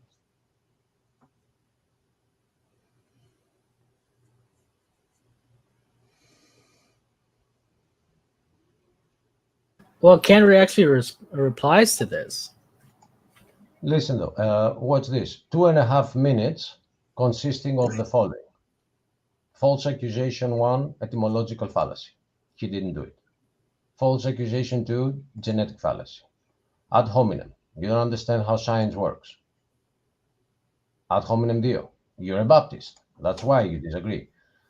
Strawman. You start with the Bible and find science wrong. Not to mention the other strawman, which is all the above. That's what we got in 2.5 minutes. Which I have to compliment.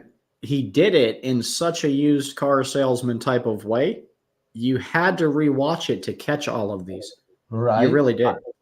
And it has taken me so long to, I'm watching it and I hear 5. And I'm like, man, I have to edit these 5 points, you know? So I didn't expect it to be so long, the editing process. But there's nothing coming out of his mouth that is not something. I mean, where is the time? Where did it go? That time where people discussed. Well, yeah, Mark Reed just wants to cry out fallacy like every straw man he makes of Kent's statements, because like he cried fallacy when Kent defined science, because he was saying it was a genetic fallacy just because they don't define it this way, but that's not even what Kent was saying as his definition of science. Right, exactly my point, that he didn't even focus on the archaic version, but it hasn't changed.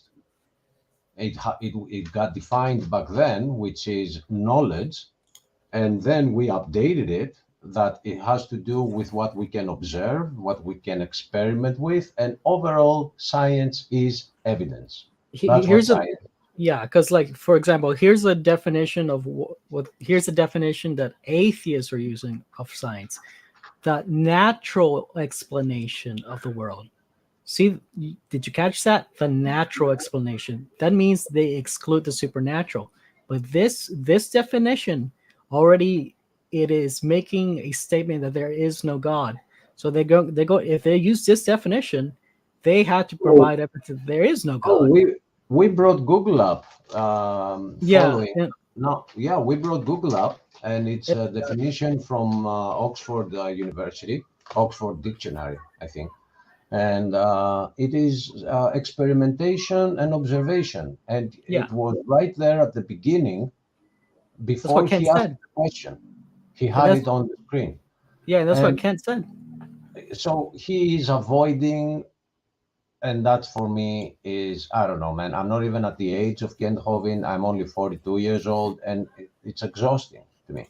Well, I think Mark was trying to bait. He was trying to bait Kent into Googling and then accidentally saying the atheist definition of science. And the atheist definition is the wait. Somebody's honking the horn again. I mean, that's oddly appropriate considering whose mic it's coming from. It's like every day though. I have to like deal with it every day. Do you live like above a circus or is it a clown train? No, it's like one of those little go-kart sellers. They walk around with little carts selling ice cream to kids. Oh, that's suspicious. Cute. It's suspicious that it's so late at night though. Wow, you know. Okay, these guys are very horror movie. Because I seen that. Like, who sells ice cream at 8 p.m. at night? Ryan, what were you trying to say? A smart businessman. You talking about the guys that walk around pushing carts that have ice cream in them? Yeah. I have those. We have those around our area where it's a high percentage of Latino population. We have those here too. So I know what you're talking about. I think they sell Bambi ice cream or something. Not selling ice cream. Yeah, those are the vans, the white vans. I wouldn't trust the white vans. Yeah, the guys, they usually ring a bell. The ones that I see or used to see it, but where I deliver mail now doesn't have anybody like that. But where I used to deliver, you'd see them occasionally pushing the carts and ringing the bells. I'm more skeptical nowadays. Like as a kid, I would get ice cream from an ice cream truck, but now as an older adult, I'm like, nah, I want to pick my own ice cream from the store. Like, that just seems more legit to me. Yeah. I definitely don't want to buy it from a cart pushed by a bike. Yeah, it's like I'm not pro smart business. Like I'd rather get my food at McDonald's, where it's like everything is like there's a certified corporation who's liable behind it. No, I'm pro small business. That doesn't happen every time. That does not happen every time. Sometimes they're franchises. Bubblegum, that was some statement that you trust McDonald's because it's a corporation. Well, it's because they're actually held liable, so they're held to a higher standard. No, Bubblegum, I know what you're doing. Don't do it, Bubblegum. Stick with us. Let's watch the video. Hang out. Don't do it, Bubblegum. I'm gonna say something controversial. No, you're taking us down one of those famous rabbit holes. All right. Let's not go there. It's just. It's not your fault. It's just you bring up topics you know we get lost on. All right. Let's talk about Blade Runner for a minute. I love that film. I was joking. I was referring to last night when I was talking about going down a rabbit hole because Blade Runner takes place the year that I was chastened, and other people were chastened that year too. So, like for example, the ACE's definition of science is the natural explanation, but using this definition, you are now making the positive claim that there is no supernatural, and so you're gonna have to make it. You're gonna have to prove that there is no supernatural, but they try to underhandedly slide past this by the theist. And so now, if the theist accepts this definition, they pretty much it's game over because you accepted that science can only have natural explanations.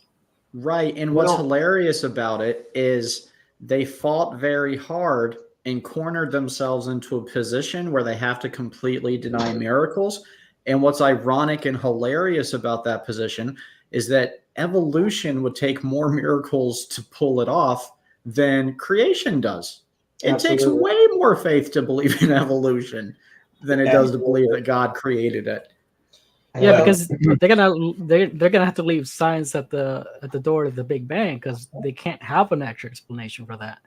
There is none, right? I mean, nor could there ever be. They have to believe that creation can exist. I heard biased theory on Kent Hovind on DAL when he got confronted by Dr. Hovind about the Big Bang. He found the explanation. He said the Big Bang was not one. It was happening in every place of the universe at the same time. What? Yes. Well, and then Claude one time, said, I don't know. Oh, Dustin asked him, is it one or two Big Bangs? And Claude said, I don't know. Now they talk about a multiverse. And I thought to myself in that moment, now we're getting into Marvel movies. This is great. That's where they get their logic, though. Marvel Comics. I think they do have the same writers. Why don't they call it many small banks then? They call it right. But think about it. Many small bangs. I'm still looking for. That'd be a great television show. All I want, they could sell me very easy on the Big Bang. Like, I'm willing to cave. It's been such a long argument. But they have to sell me on one thing. Is the Big Bang the creation of the universe? And if it is, give me evidence. Or is it just the rapid expansion of the universe? And if that's what it is, give me the evidence. But if you can just tell me the Big Bang is one of these and we're not sure which one, that makes everything else you say invalid. You're building off assumptions at that point. It's all assumptions. I think the reason they don't want to do this, and this kind of delves into the esoteric law. For example, a demon, for example, it tells you in the Bible, beware of people who will try to deceive you. It doesn't say lie to you. It says deceive. And what do demons try to do to a person who's on the bridge of suicide? They'll try to deceive this person into suicide, but they'll never lie to the individual into suicide. And they do this because of legal things. No. Why not? No. I mean, you're kind of close, but you messed like 30 finer points. A demon will never try to talk you into killing yourself. You usually end up at that conclusion, right? Okay, after, Dustin, you're right. Do me a favor. Watch Ryan's latest show, please. Right? Not now. Don't go and watch it, but don't miss it, please. Dustin, okay. Watch last night. It's a testimony from someone, and you're gonna love it, brother. Okay. Okay. But right. I want to let me know what you thought of it, Dustin. I want to point out something so I can also get you out of this argument that is about to start with Dustin. You don't want it to happen. I want to say this. We also have a supernatural idea of the creation of the universe, but we are fine with the scientific attempt to explain it as long as it remains scientific and it doesn't pretend to be scientific and have religious assumptions. That's all. So the definition that says the natural formation, I'm fine with it. I want the evidence. If there is no evidence, I'm not. That's the point that Kent Hovind is making. He has a supernatural. I don't know how to break it to you, Achilles, but there will be no evidence submitted. So but we are not forcing our view to be taught in schools and be called science. That's what I'm saying. There will be no evidence presented by evolution because there's no evidence for something that didn't happen. For example, it's not that it's natural; it's that it is only natural. So they're only taking only natural. The key word being here, only natural. So together, it's like me saying only supernatural, right? Then I'm excluding the natural. So they're only accepting only natural explanations, and that's the problem. And I saw recently Dawkins admitting that there had to be not for the Big Bang, but for life coming out of non-life, there had to be some intervention. It can't happen naturally. But he cannot admit that it was a god, so he brought in an alien civilization to explain how the first multi-celled organism was created. So they do see that it can't happen on its own, and that goes all the way back to the Big Bang. But they call us intellectually lazy, right? Well, what's funny is when they pressed Dawkins on this, he said perhaps it was some sort of alien intervention. So they're still going back to a creator. They will do whatever it takes to deny that the Lord Jesus Christ created them, because that means they're accountable to him, and they don't want to be accountable for their sin. Can I take the second to point out that that's like the Babylonian view of evolution, right? Like, no, it's not new. No, that's made up. No, it's not new. That's made up, actually. It's not. That Babylonian thing, that was made up by some fraud archaeologists. It doesn't say that anywhere. It doesn't say that anywhere in the Babylonian. No. It goes all the way back to Babylon, and it got adopted by the first philosopher of Greece, Aristotle. No, there's a fake tale, like fake interpretation of Babylonians, which says that aliens came here in some monkeys and then evolved those monkeys artificially into humans. Anunnaki? Yeah, that thing. The Anunnaki? That's not Babylonian. You're telling me that did not come from the cradle of civilization. The tale that aliens came here and turned monkeys into humans, yeah, that's not there. Where? Okay, provide a source. It's literally the Babylonian text. Nowhere in the Babylonian text does it say that. No, it doesn't have to be in the text. Well, that's the whole point. It does have to be. The whole thing, the whole scientific consensus is slowly turning the narrative, and it's been pre-programming us for years through fake scriptures, that it goes back to the Mayans and it goes back to the Anunnaki, and it's all leading towards the great deception that is about to unravel, that aliens seeded this planet. So I agree with Bubblegum there. It's all fake. We don't have the means to test their claims, but they are saying that they are implying that this is where did the Mayans go? Where did the Incas go? Who built the pyramids? Even though we have the evidence of who built the pyramids, but they're like making it being a secret. It goes back all the way to Babylon. This, the 10th planet, Planet X.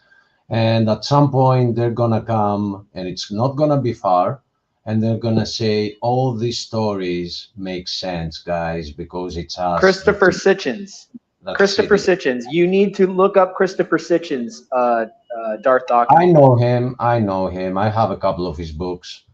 I learned him from Eric von Däniken, because as I will say, exactly. Yep.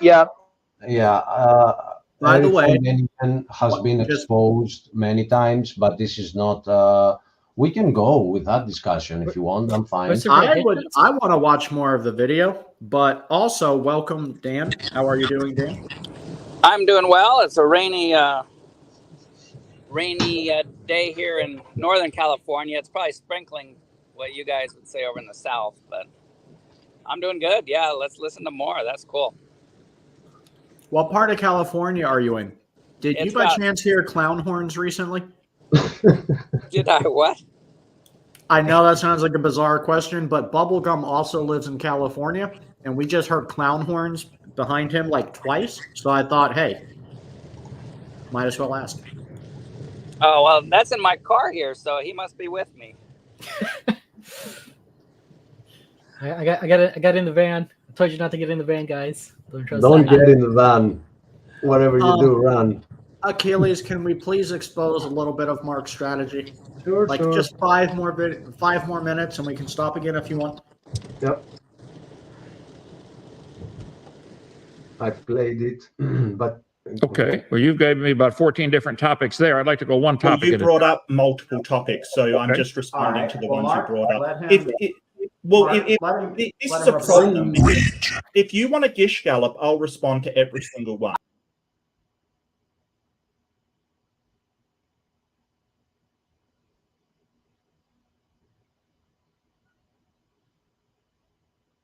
Hello? Yeah, I'm There's sorry. no audio for this part, it's visual. When I pause the video, I don't have audio there. I want people to focus on what they're reading, but I know there are people with ADHD and they would like some Jurassic Park music, wink, wink, Stephen. But it's just the other thing, the next thing that comes out of his mouth is accusing of Gish Gallop. But that's not what Kent Hovind did. Kent Hovind is very direct on what he's saying. And which one of the two is Gish Galloping? And by the way, the whole term was named after Duane Gish, who used the technique frequently against proponents of evolution, says Wikipedia. Right. So they gave the name. Oh, the irony. Yeah, they gave the name of the fallacy to a creationist. I mean, not to a creationist. They gave the fallacy the name of a creationist. I'm sorry. I mean, no, they're not biased. I played. No, there's no bias there at all. Right.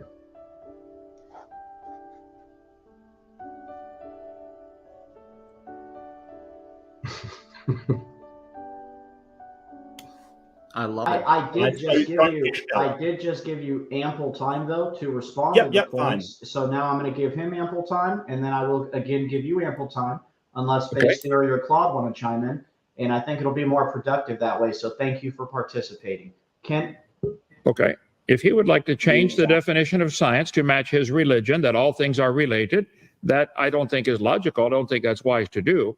Science means what do we know? And if some scientists have concluded that we can go beyond it, I think we could infer very logically that the sun does indeed, the earth is spinning and be from the sun going up and going down. I think people on the other side, we could call somebody in Australia. It's sunny over there. They'd say, sure. So I think we could show scientifically that the earth is round and it spins around. So that equating the sun and the things we know scientifically without observing to evolution is a very much a false equivalency. Nobody has ever observed or ever seen how it could happen for these family trees for a protozoa to turn to a human and an ape and a bird. You want these taught in schools like this is science. This is not science. All of this is inferred. It's a religious belief. These family trees are propaganda. There is probably a family tree of dogs. There's probably a family tree of tomatoes. Tomatoes and dogs are related going back in time. How do you come to that wild conclusion? Do you believe dogs and tomatoes are related? I posted a statistical study that comes to that exact conclusion using the statistics of genetics and phylogenetic comparison. They literally do a comparison for separate ancestry versus common ancestry, and they show unequivocally, mathematically, separate ancestry is debunked, common ancestry is supported by the actual statistics of genetics. Those statistics did not consider, I just want to point out that study didn't consider created differences. It didn't consider created heterozygosity. So it's essentially a straw man against the creation model. Well, it also doesn't take into account that all of the genetics falls into that model. So you may not believe it and call it propaganda, but it's not based upon nothing. Well, that's an assertion. The genetics support separate ancestry.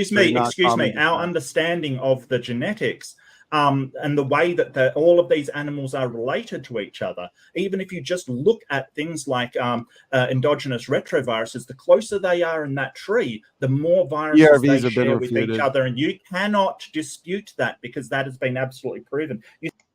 You cannot dispute that because it has been absolutely proven. Now he's going to the next point immediately, but he just brought the viruses, which nobody mentioned. They were talking about something else. He didn't allow Donnie to intervene. He's like, excuse me, because I haven't been talking for 3 minutes, so I gotta continue.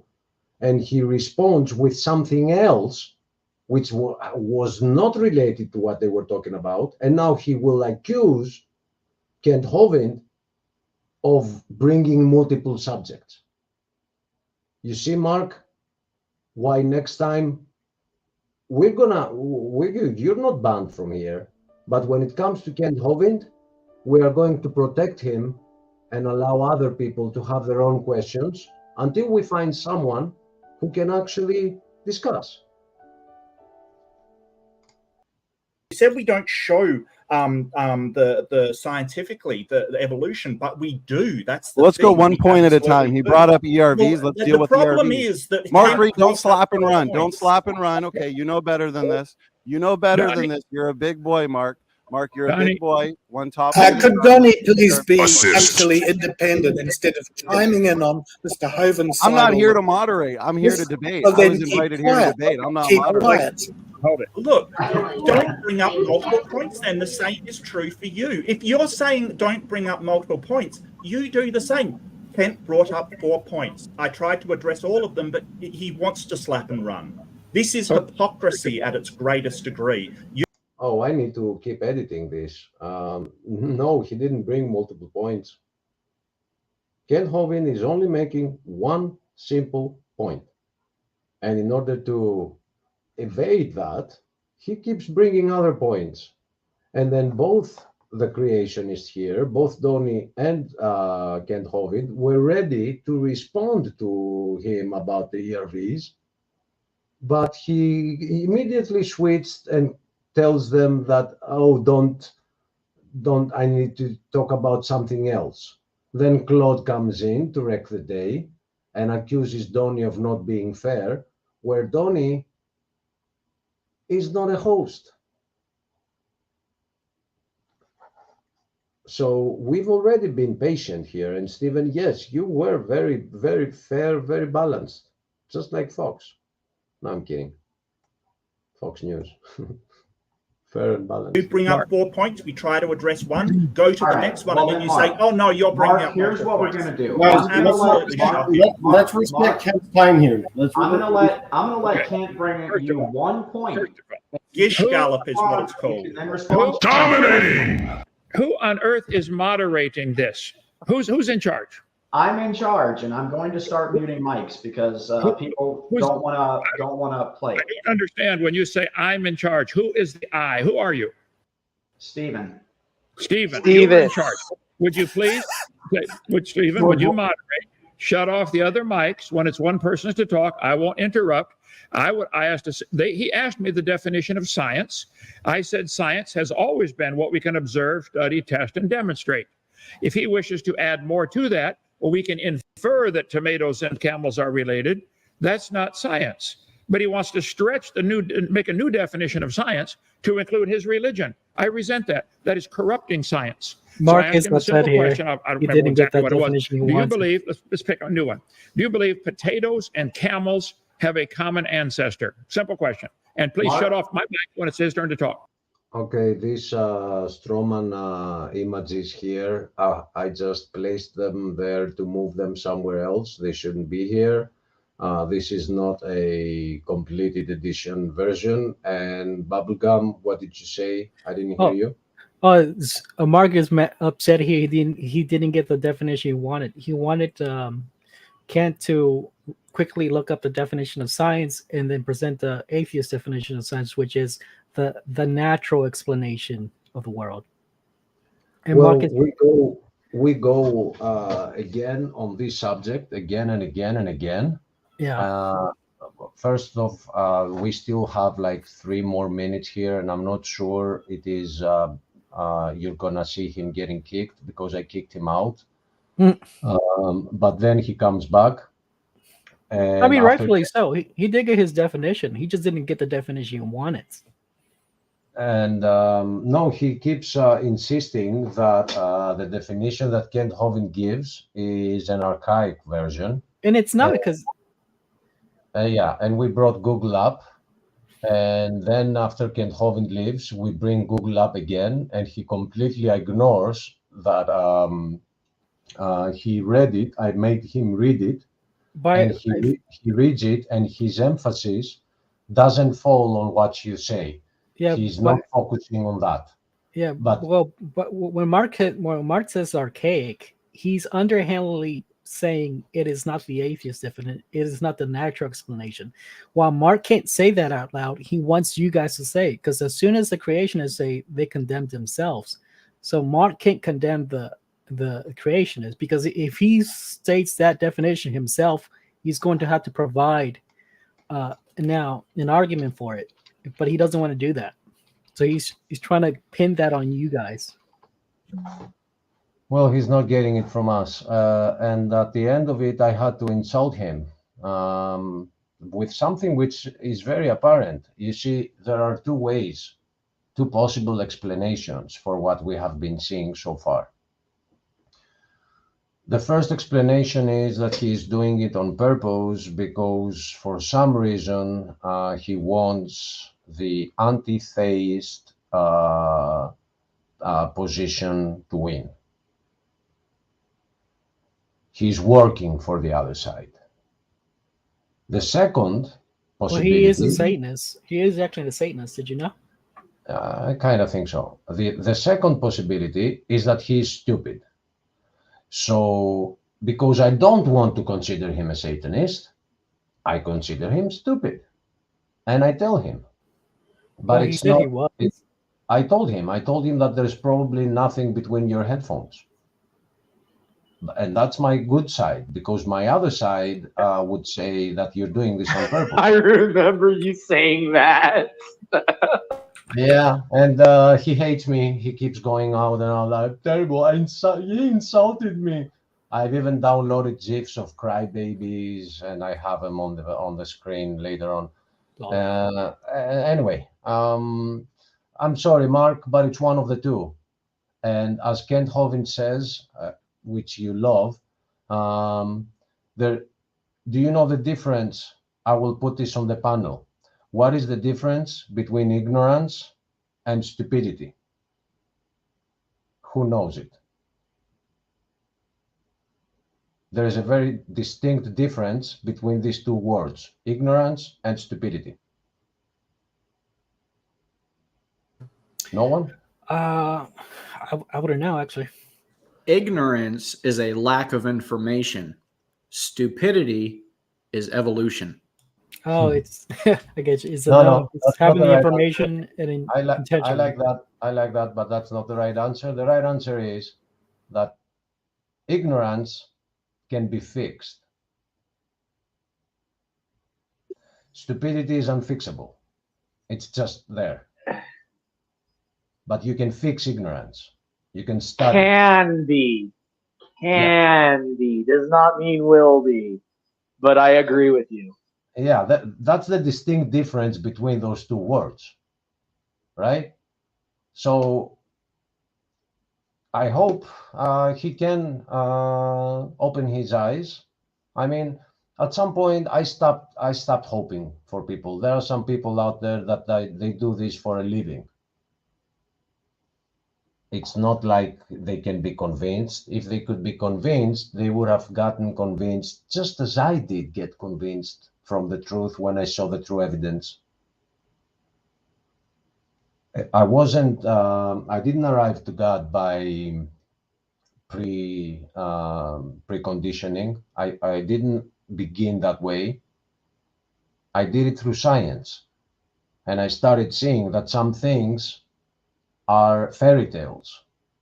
They are lying to me, but they are the consensus. Wait a minute. When did the consensus lie to me before? I have to make one correction though, brother, and then you can tell us when the consensus lied before. Always is the right answer. Well, okay, fair. I'm done. A fairy tale would be if I said I kissed a frog and it turned into a prince, whereas evolution is I kissed a frog and billions of years later, its ancestor was a prince. More Also like I very kissed a stupid and silly, but different. Yeah. More like I kissed a puddle of sludge, but your premise holds. I kissed radioactive space dust that then rained down on rocks for millions of years. And then eventually it turned into a frog. And then generations later, that frog turned into a prince. Would that work? Yeah. Yes. Yeah, that's more accurate. Yes. But you have to also add long ago and far away. Now that's straight from the textbooks. A long, long time ago. All right, let me press play so I can get this Stroman out of here. This image of the Stroman does not even relate to what we were listening. I just placed the pictures there so I don't lose them. All right. It was two, one after the other, right? This is the second one. I wasn't watching. I was trying to follow the chat and I can't. So pressing play. I also needed to have the bar continuing because his bar has run out and I didn't add it here. So this will be fixed before the final upload, because he's about to get kicked. All right, Ken. Fantastic. So I was going to get to that, but I was interrupted before because you made multiple points. And no. Again, he was going to get to that, but he got interrupted, guys. Stop interrupting Mark. I mean, hashtag stop interrupting Mark. We're not changing the definition of the word. You're using an old dictionary from the 1900s to say this is what science means, when it doesn't mean that word anymore. I already pointed out that's a fallacy of etymology. Etymological fallacy. Etymological fallacy is the faulty argument that the true meaning of a word is its oldest or original meaning. All right, sorry, I'm pausing again to say that I decided to, I put those back here. But what I'm gonna do is I'm gonna just have the audio of Mario Land when he gets a coin, that gling sound, with every time he says etymological fallacy or a strawman, I will go like gling, strawman. Gling, can I make a suggestion? Gling.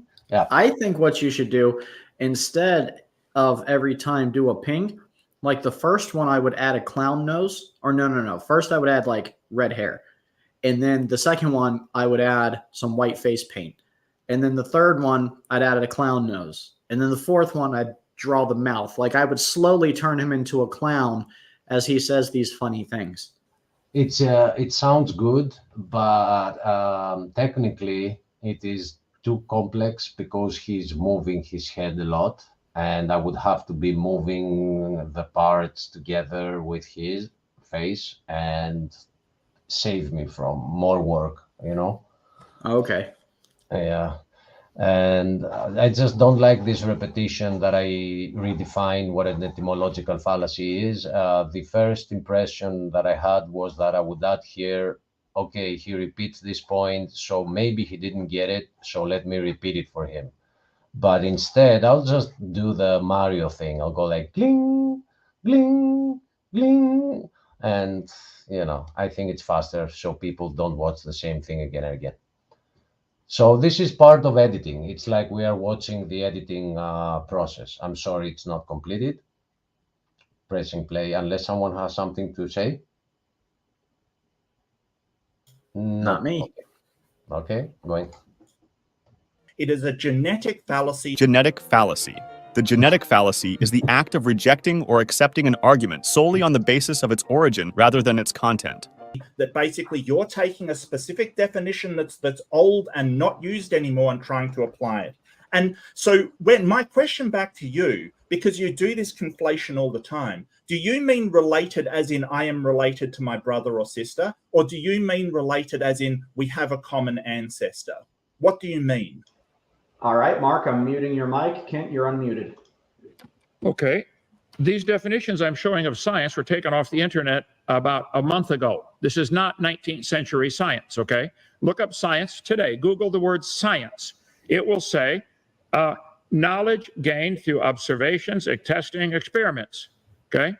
How do you define science? Science is knowledge through study or practice. Science refers to acquiring knowledge.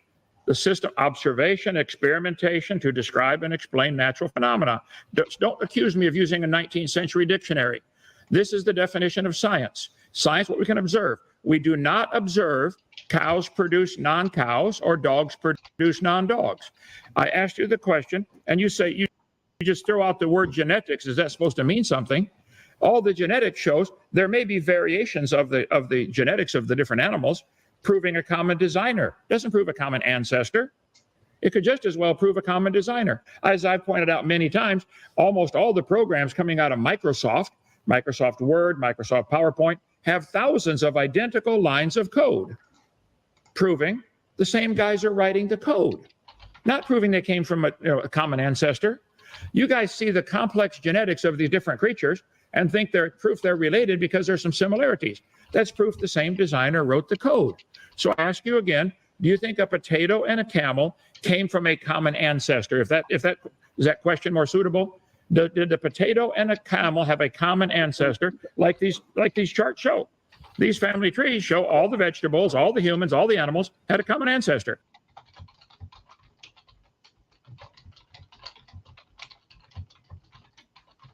We have got to get you to start hitting the mute button when you're typing.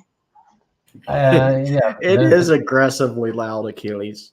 there is a technicality with that. I don't know who's gonna speak, and I want to respond to him while I'm also chatting. And if I mute myself, I talk to myself, and I don't even notice. I kind of like the typing sound. It sounds kind of cool to me, but you know, everybody's different.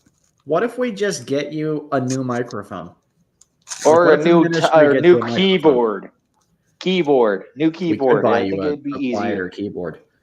That would be the idea. By the ministry, I mean me. I'm willing to go on Amazon and buy you a headset. By the way, you see, I muted myself, and I was just talking. I was blah. So, but if we got you a headset, you could have the one where it can mute and unmute on the cord. I have a headset, and I kept wearing it when at the beginning that I was here, and my head starts to hurt, and I take them out. Plus, I don't have a connection to what is going on around me, like if my dogs bark or if a tree falls. I don't even know. So I don't want headphones. All right. You were too old-fashioned, man. You were just too old-fashioned. I'm learning from Mark. when are we going to do the stickers? I want us to do the stickers. No, I have the business card designed. We got to do the business cards too. Okay, we'll get on it. Points right now. Me and Achilles are also supposed to make a new T-shirt design for our store, and then put the store on the website. We need help. We need volunteers, but God hasn't sent them yet. So Dustin, I have a membrane keyboard. Do you know how hard it is to find a membrane keyboard today? So if I don't. If I get a clicky clacky keyboard, I'm gonna blow your ears out. This is a membrane keyboard. It supposedly doesn't make sound, but I have this very annoying microphone that I can't even pass gas without people knowing. So I know. I hear you talking downstairs sometimes. And you have to see how I type when I know you're in the room. It's like my fingers are tiptoeing over the keyboard. I love you, Achilles, man. I love you, buddy. Anyway, let's finish up. It's over? It's about up to the point where I thought you had edited. Did you get further with it? The funny thing is that this moment was ready, and he gives a very funny answer, and he actually will accept it, and it's ready. And I just exported it very fast. I didn't notice where I put the ending part, so I'm sorry. Well, that's a good cliffhanger then. They'll have to come back next week for the other episode. So we have another preacher of death in chat who loves his religion of evolution. But won't come on. And I have a very strong suspicion that it's Big Bad Mama, a.k.a. James. Come on, let's hear your voice. Leave the chat. He says that he won't come on because there's too many of us. But anytime we have atheists or evolutionists come on and it's like 1-on-4, we always give them a fair shake.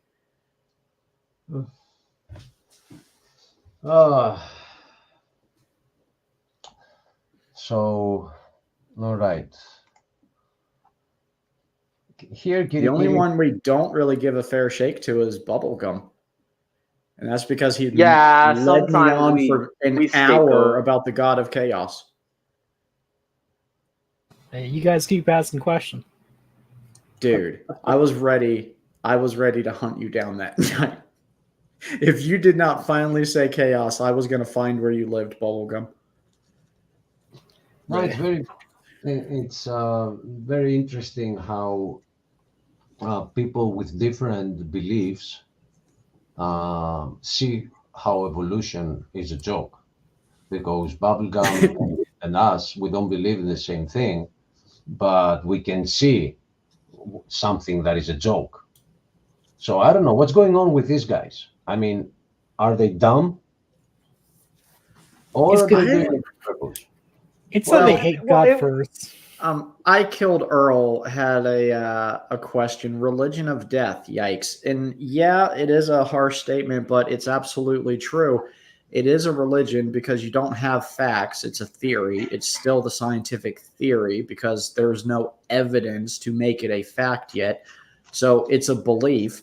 And the belief is that we have no purpose because we're an accident, and we have no future because once we're dead, we just lose consciousness and go back into oneness with the universe.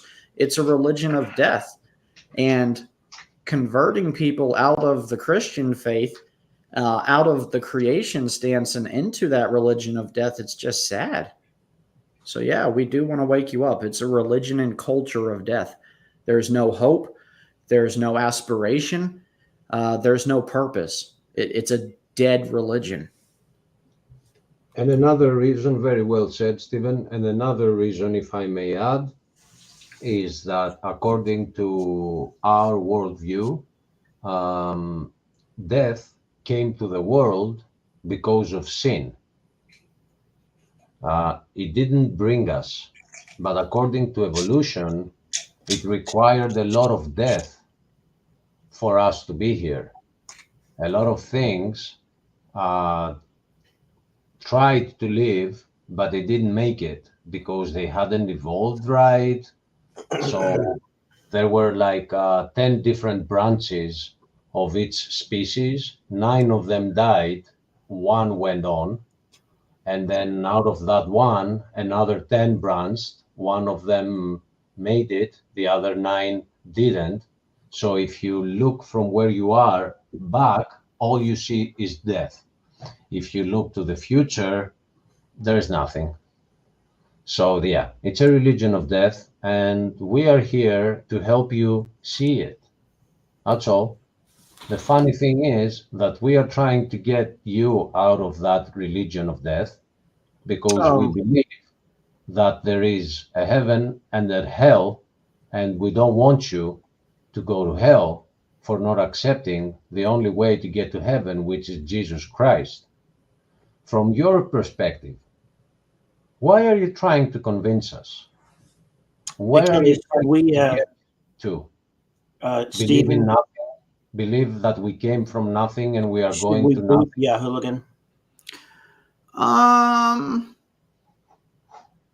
I was watching that. I'm very close to booting Yahooligan.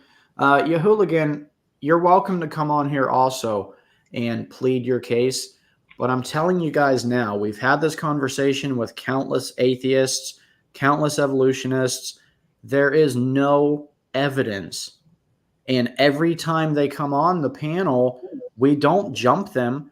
We take turns, but we collectively all make them look silly, because it's not until you come on this panel that you realize that you are following a religion of death. And the saddest part for us is that you're going through this very sad existence of having no purpose with the belief that there's no future, and there is.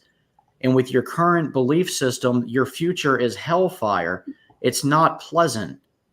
So if I can bring you over to the truth, which is Christ Jesus, your Savior, if you'll accept him, that he created you, that you do have a purpose, that you have grace, and that he's offering you a new start, you'll have a happier life.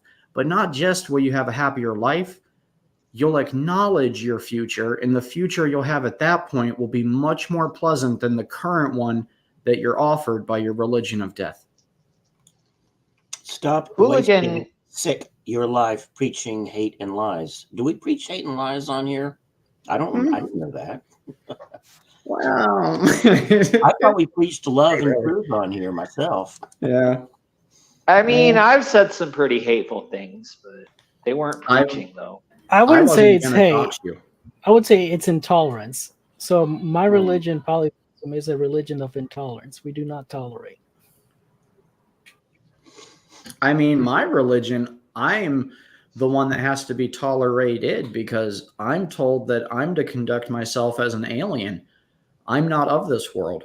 I'm a foreigner amongst these people. So I don't try to enforce my anything. I try to stick in my own little four corners.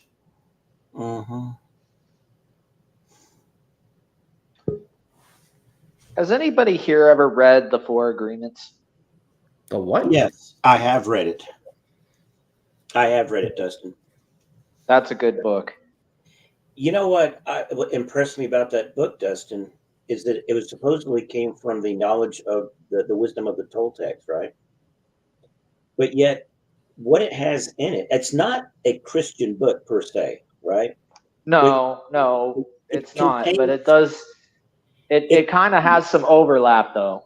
Yeah, it contains wisdom that could have just as well come from the Bible.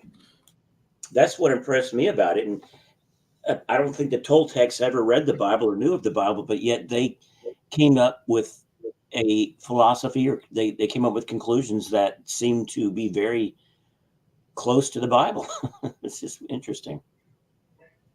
Which kind of segues into my point about it, is that there are insulated and isolated tribes around the world that know about God. I mean, in some cases they have a different name for it, but you also have to look at the other side. There are depictions of snake people, right? Like if you look in India, it's Nagas, and then if you look in South America, it's Quetzalcoatl.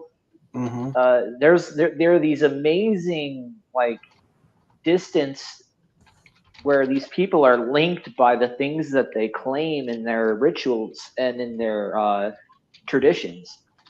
So, I mean, if you can't think that God exists, then you have to, on some level, acknowledge that evil exists. And if it's one thing, then it's bound throughout all the earth. Did somebody boot Hooligan, or did the Hooligan just leave on his own? I think he... Oh, you booted him? Yep. He met the long arm of the Achilles. Because it's way past my bedtime, and I'm not very patient at this hour. And he was clearly just a troll. When you put someone from chatting, you actually close their mouth so they can still use their ears, and they can still join the panel. So if you want, you can come in. I love you, Achilles. Love you too, my man. And I'm going to say good night to everyone. I love both of you. In order to complete this, I got to get some rest, so I'm effective tomorrow. I hope I can do this tomorrow or the day after.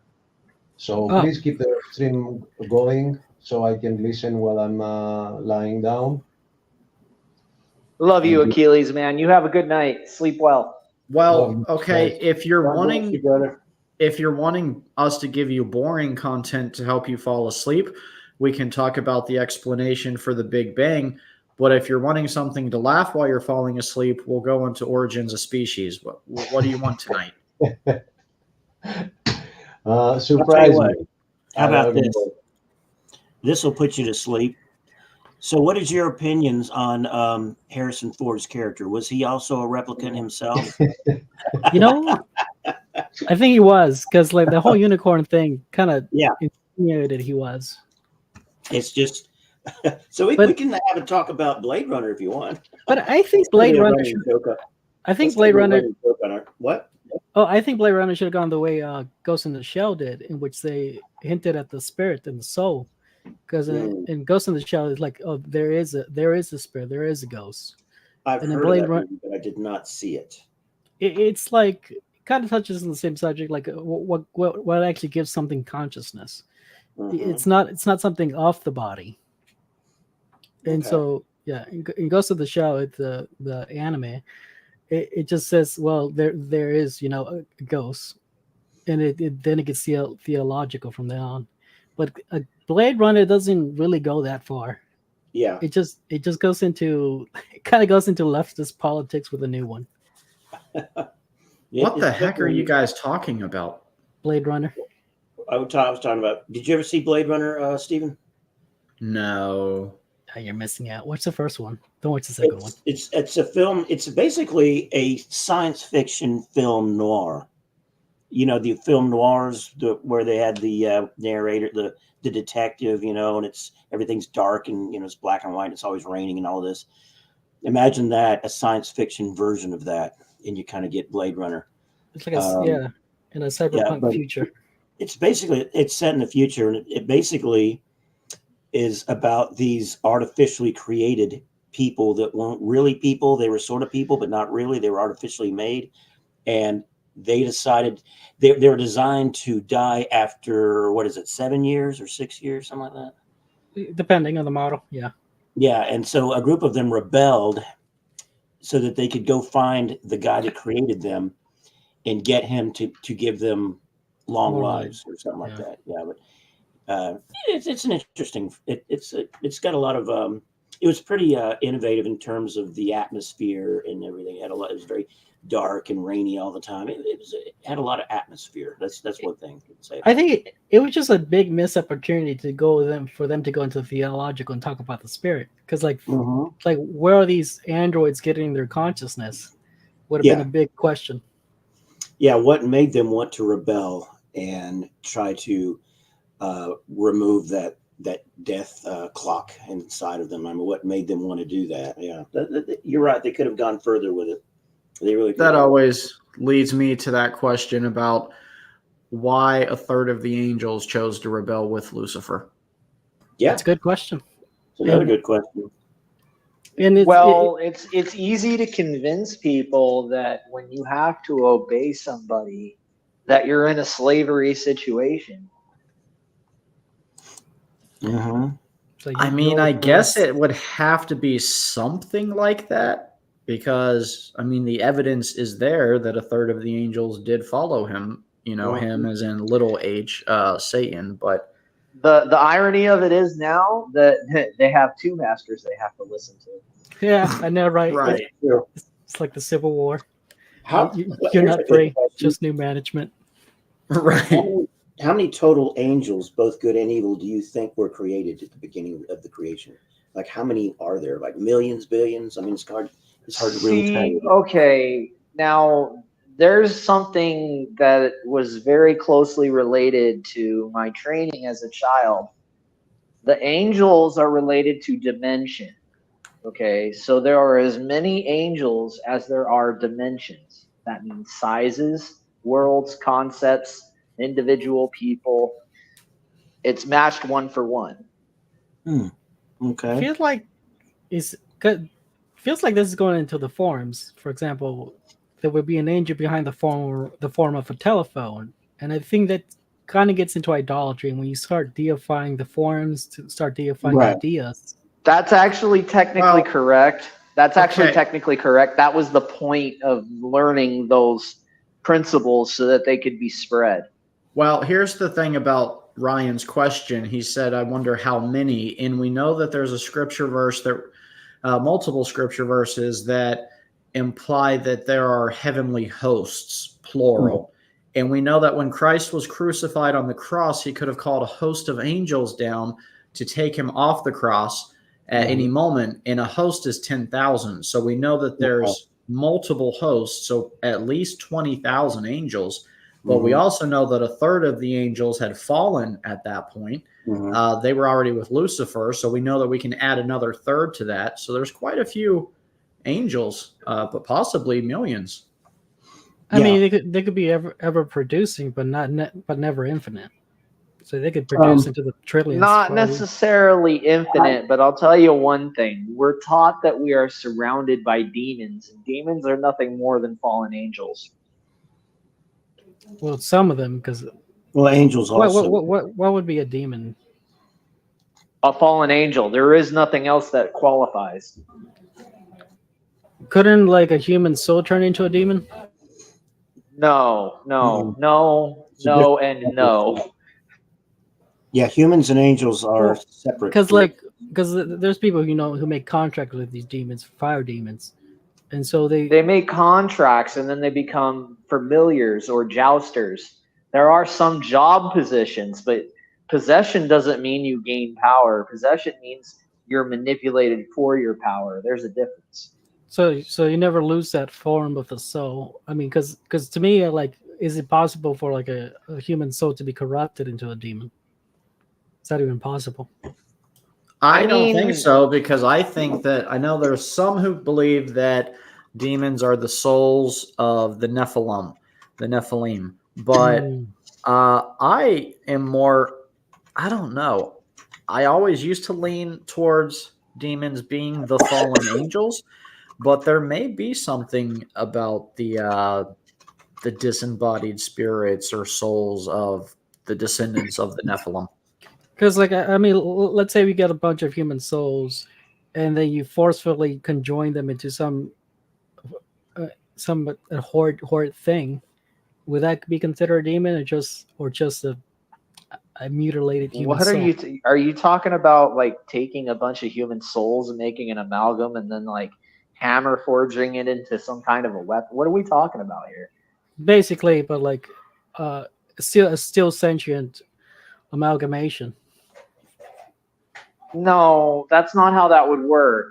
Okay, you don't meld many consciousnesses together, right? Not unless you're like many demons trying to possess one individual. But in that case, the demons get something in return, which is physical gratification.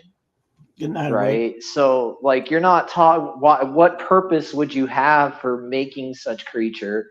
And number two, I mean, you're not going to get any worse than a demon. So what are you talking about? You're right.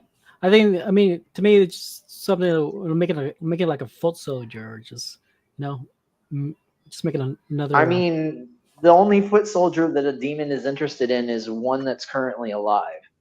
That's it. I see. Yeah, good point.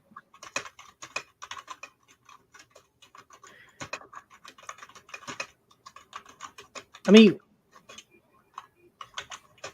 what?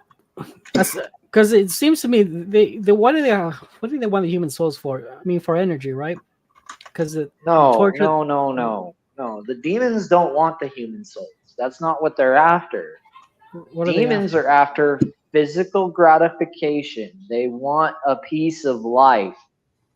Okay, that's what they're after. They want into this dimension of reality, because this is where most of the actions have consequences, and this is where God makes judgment on people for their actions.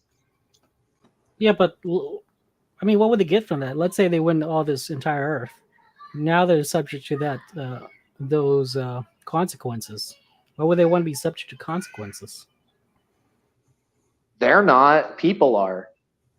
Oh, That's not the same thing. You're not like there is no like antiquated goal. The goal is Satan's. Satan is after souls. Satan wants all the humans to go to hell, and Jesus and God want everybody to go to heaven. I mean, that's it.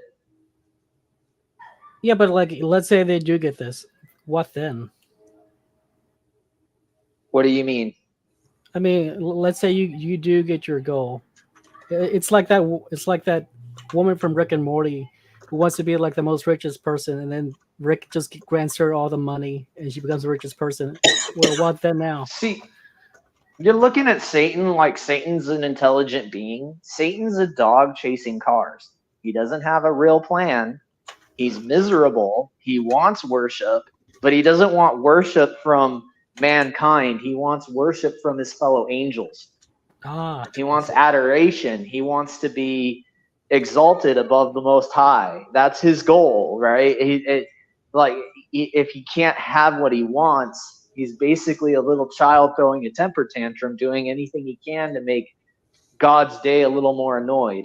Oh, I get you. So he's a crybaby. I mean, yeah, that's all Satanists know this. Like, it's not like Mark Reed, if he is in fact a Satanist, he knows this, right? And I don't know him well enough to say that, but it would make sense for why he fights against it so hard. He is a Satanist. Like, he just flat out said he was. I mean, it was a long time ago. It was like about 3 months ago, I want to say, in the comment section. I mean, I've kind of suspected, but he's never really, I don't know. He's never been like in that kind of weird space where he'll talk about it. So I don't know. Well, I think the question, because like, okay, Satan is doing it because of his petty childish tantrum, but like, why would other demons keep going along with it? They went along with it in the first place. They're locked in. It's not like there's more demons, right? There's a fixed number. There's a fixed number of angels and there's a fixed number of demons. Okay. Now By the way, guys, let me break in just one moment. We'll welcome back Dan, and I also want to let Dan know I just promoted you to moderator. So break some skulls out there, buddy. Oh, well, cool. You're next, buddy. I'll go ahead. Okay. How's it going? I just wanted to come back in because somebody wanted to kill Earl or killed Earl and doesn't want to come in. And I said I would come back in live and protect him or her. I don't know if it's a boy or girl. There's no protection needed. Like, if they go back and view any of our past streams where we have atheists come on, except for the ones who are repeat offenders and come on just to be offensive, we always treat them with respect, and we don't jump them, and we take turns. And I don't understand that. It has to be someone who doesn't watch us often. I'm joking. No, and I just want to testify. I would recommend. I would recommend that I Killed Earl watch Kent Hovind's Creation Seminar Series. Watch the entire thing, and hopefully that'll answer any question you have. Well, I do want them to come on because I want to hear what they think too. Because I get kind of bored with just an echo chamber of like minds, and so come on, Earl. Or killed, or whatever the name is. Yeah, I'd like to hear, because they said they wanted to come on, so I just want to throw those 2 cents in. Seems like a fair request. Oh, and then I have one other question. Did somebody put Big Bad Mama on a timeout? No. Okay, good. Because I in the chat, I gave him a couple of comments, and I was like, oh, well, he might not even be here anymore. So, yeah. No, he's not timed out. He hasn't said anything super offensive, although I probably will end up banning him for something that I observed him doing on another stream that I found to be absolute appalling.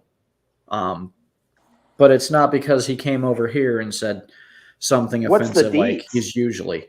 I'm not. Give me those deets. I'm not doing that because we're not.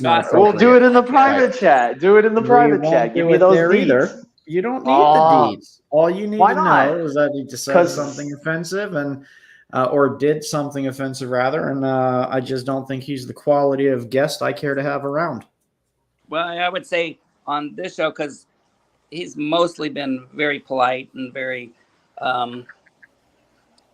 polite most of the time, and I would at least email me. I would at least like to see him in chat. It wasn't anything that he did here. It was something that he did on another Believer's stream. But What? Okay, what was the just- stream? Which no, stream? Dustin, it won't happen. What? Why? Why can't I know? I don't. What am I missing here? Well, if you want the gossip stuff, I know there's some other channels that really like the gossip stuff. Dan, I love you. And that's why I just gave you a wrench. Watch it, Dustin. I don't even know you. I'm not worried about gossip. There's a particular reason I want to know. I know, but if I told you, it would be gossip. And I'm not going to engage in that. Look, when I stand before Christ and give an account for everything I've ever uttered out of my mouth, I don't want to add silly gossip to the list. I say enough stupid things on my own without spreading around other people's garbage. I've had enough of that. Although I do think it's fair that you give him what stream and let him go look. No, I don't even want to do that. No, I don't want to. No way. But anyways, there's valid reasons for it. I'm not just being a jerk. Although if I was just wanting to be a jerk, it is America and it's my channel, so I could just be a jerk. But that's not the case. That is good. Yep. Mod, come on in, hang out with us. All right. Who did we just lose? Awake. We just lost Awake.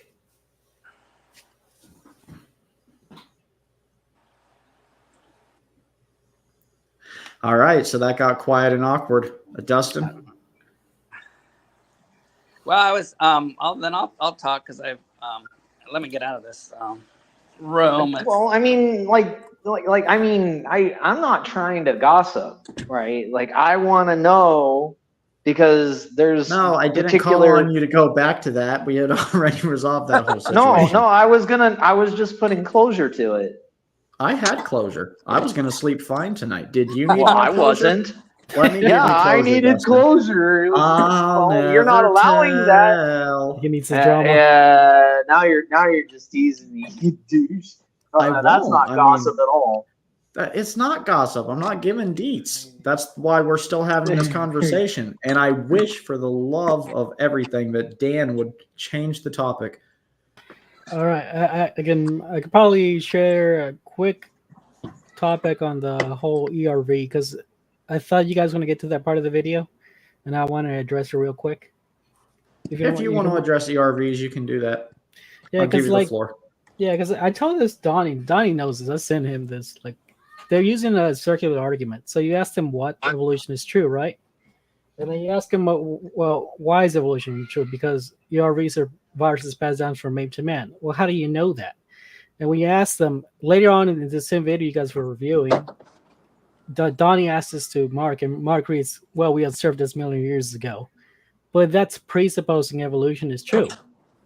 So, like, because Mark would say, because the scientists have observed, they really haven't observed this. It's just it's an inference. When they say observed, they're saying we're making an inference from millions of years ago, which is presupposing evolution, and that's how they are proving that these are passed down insertions, which demonstrates evolution.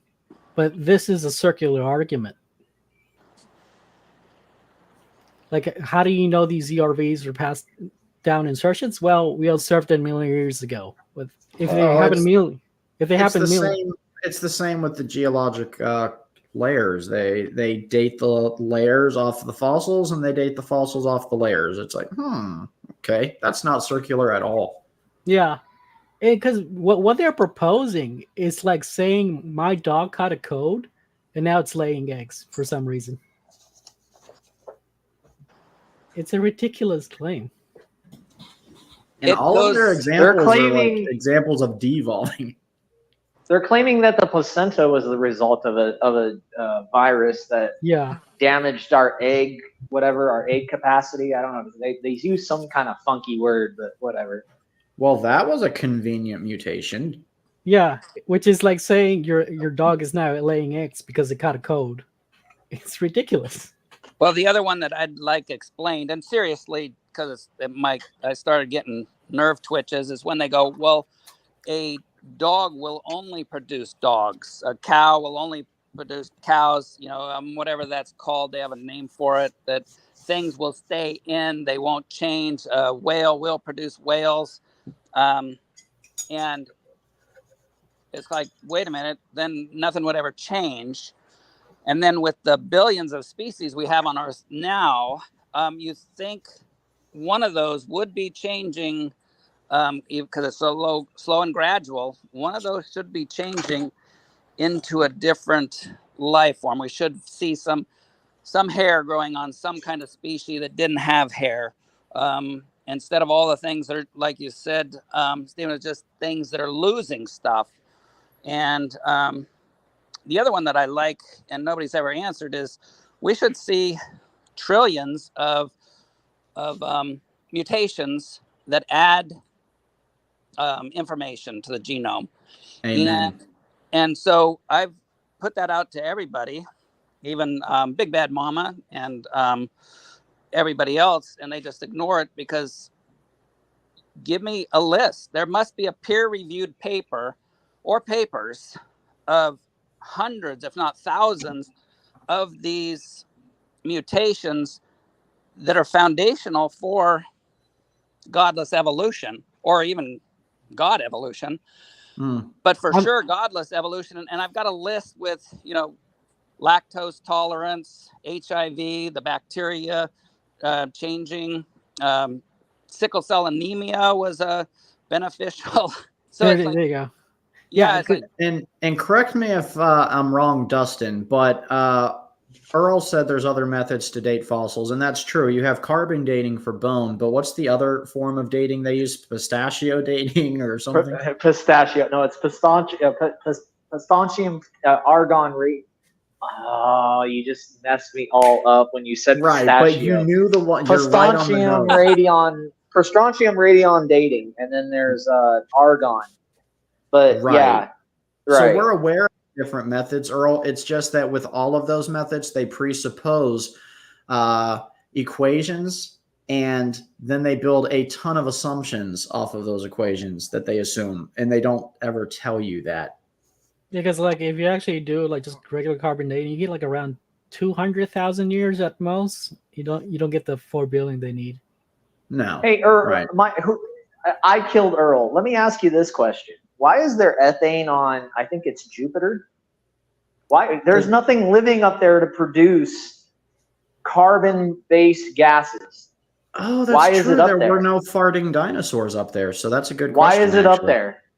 Right? If you're going to tell me that dating has something to do with carbon, why do we have carbon gases up on places where there's no living organisms to produce it? That makes no sense. That was an excellent point, Dustin. Dustin, I love having you guys around because you bring up amazing points, like all of the panelists. And these are questions that the evolutionists rarely want to come in and answer, unfortunately. The other one on the numbers again, I know Big Bad Mama in the comments was saying, what about the hundreds of transition forms and Tiktaalik?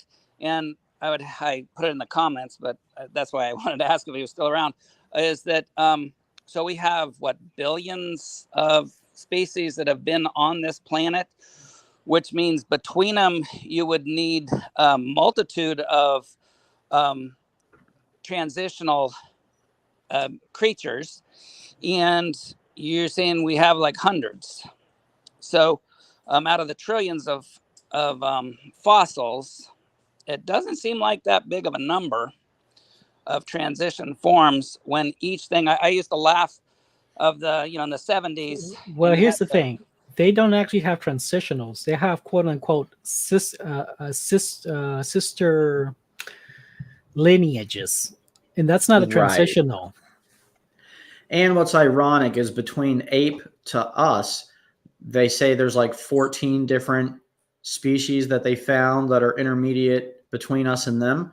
But like Dan pointed out, there should be thousands, if not millions, if not billions of fossils of intermediates between the intermediates. And we find none.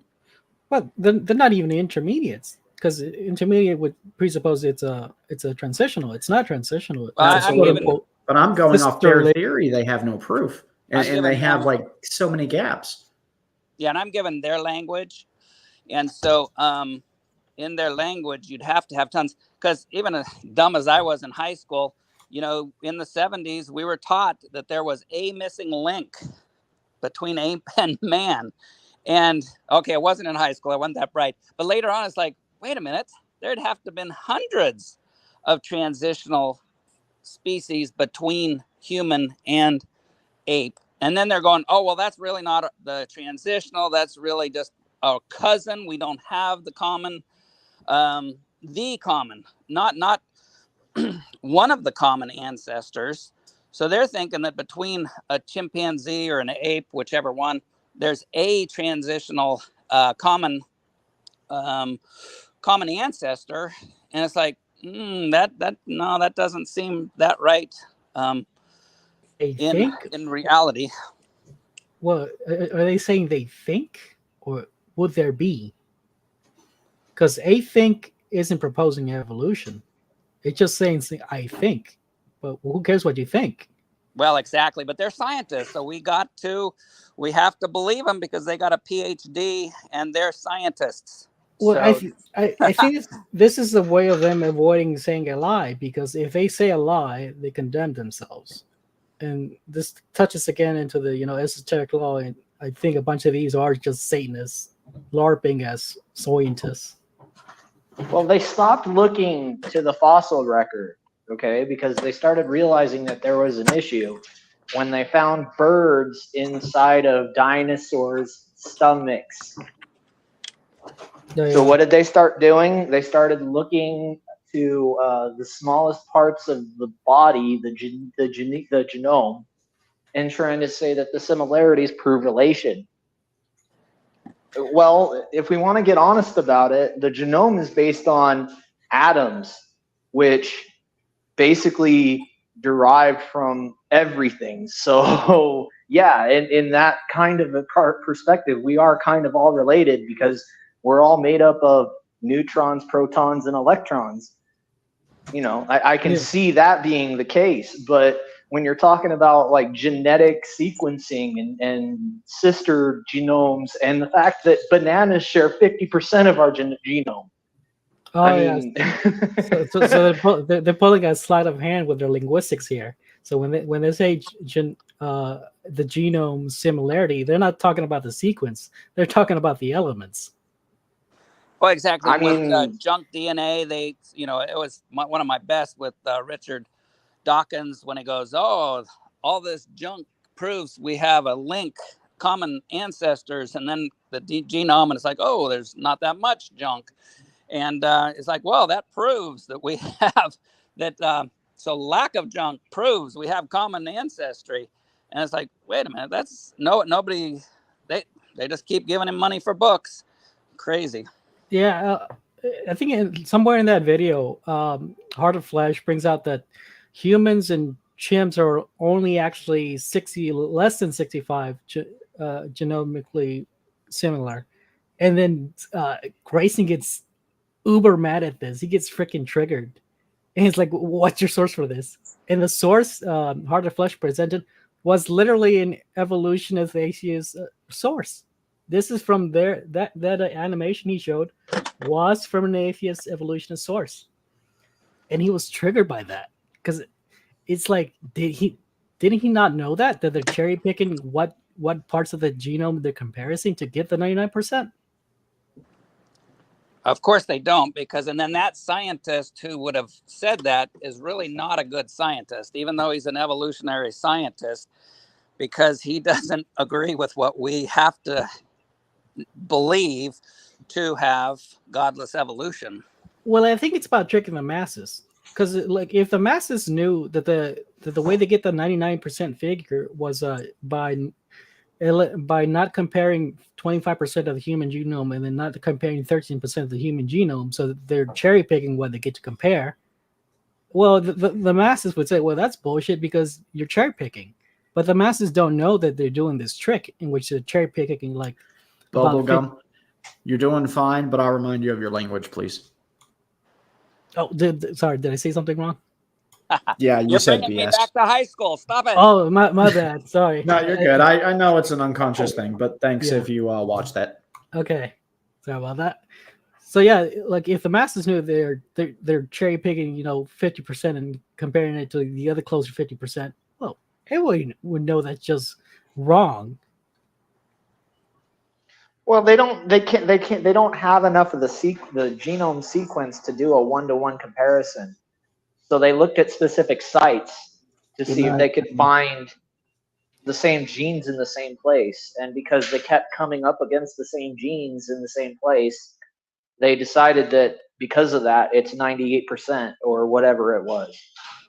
Well, they're granting themselves this because its evolution is true, and they're saying evolution is true because humans share 99% with chimps, and they're justifying this cherry picking by presupposing evolution is true.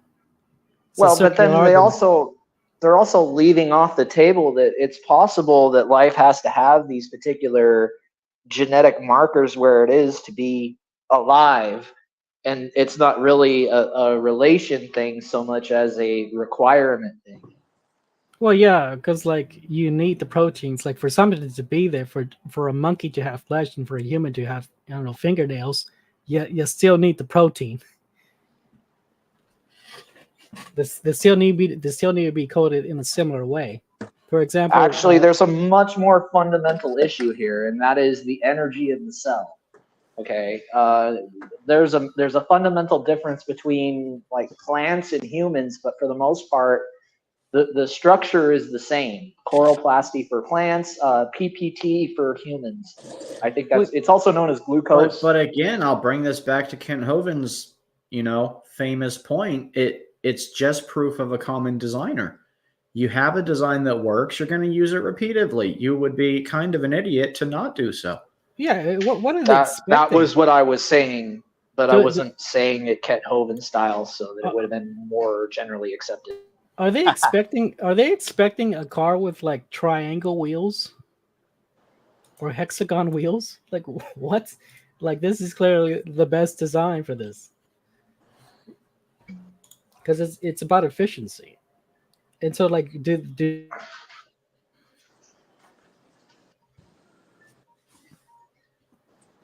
Well, my question is, if you have transitions, right, and one has to transition from this form to another form, or as the evolutionist calls it, splits, whatever happened to the ancestor? Why did the ancestor go extinct? There's no real explanation for that.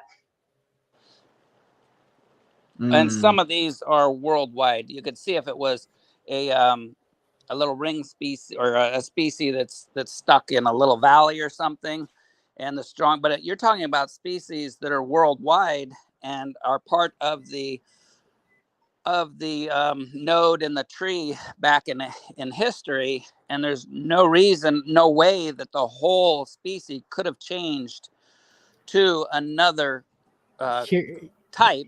Here's the thing. Some of them will say punctuated equilibrium, and this is just ridiculous because this is literally just saying, because it's literally just saying Pokemon evolution. There's like leaps in evolution. Punctuated equilibrium so that they can get away from pointing to the transition. Yeah, see, because they got themselves in trouble. They realized it. Now they're waiting for the generations to die off that'll point out the problems. Well, and somebody said how even science will change once the entrenched scientists that are the what is it they call them? The consensus. once the consensus scientists, and pretty well they have to die out before the new scientists can come in there and actually correct them, because they are the power structure. I mean, that's what they're doing. They're stacking, they're stacking academia with leftists and atheists, scientists. They're trying to get rid of the old guard. Littlefoot, for crying out loud, has ears that are developed for quadruped, but the body that's developed for bipedal movement.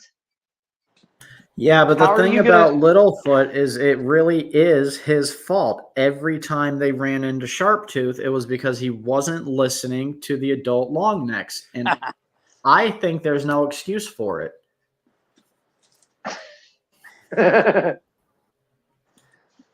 You didn't expect a child to get it right on the first time, did you? I hoped for better, if I could be honest. If it was my child, he had to be perfect.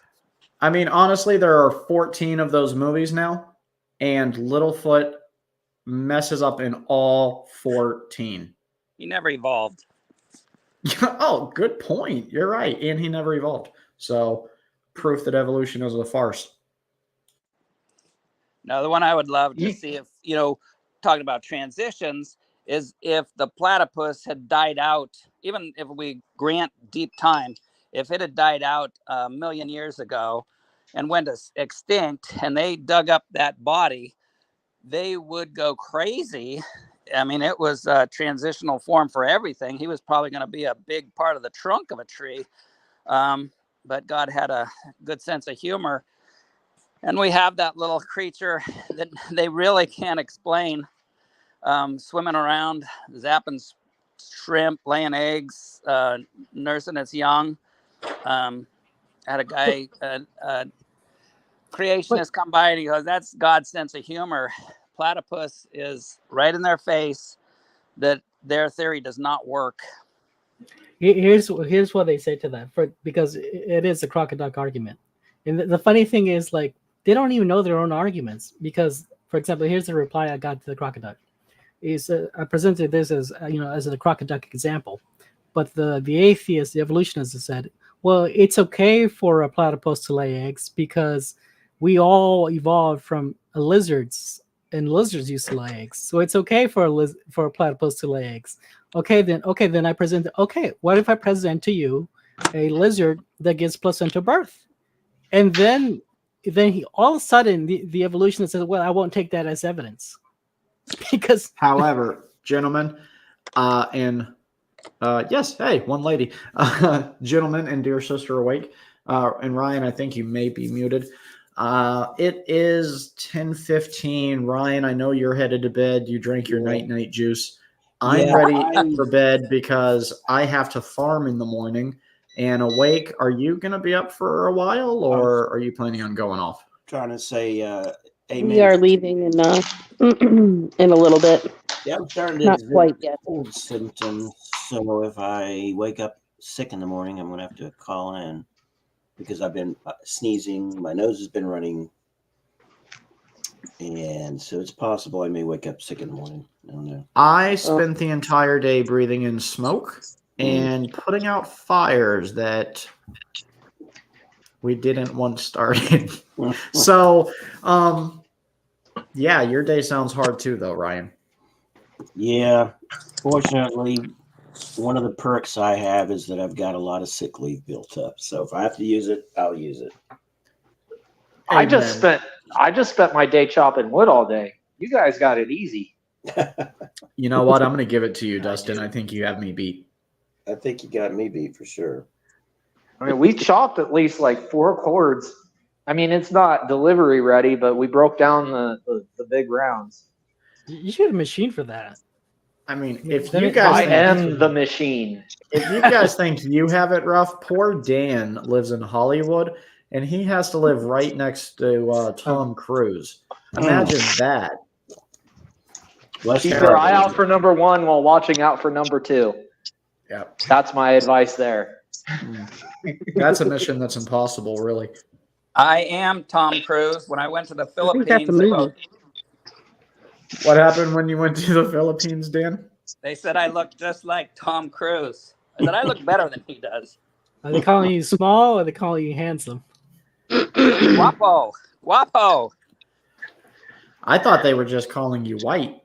Oh. That's round eye. Is that really what they call us? Oh, it is. I'm not really offended. I guess I could see that perspective. Yeah. They call us round eyes seriously in the Philippines, really? Well, yeah. I thought that was just a Japanese thing. No, and so they The are. Japanese call us round eyes too? Yes. Oh my gosh. How come we're the only ones that ever get called out for that? Money. But everybody else is making fun of us. Money. That sucks. No, and they call themselves slant eye. It's, they have they're descriptive. It's like, my fellow slant eye and the Or European zipper head. If we're being honest about it, zipper head too.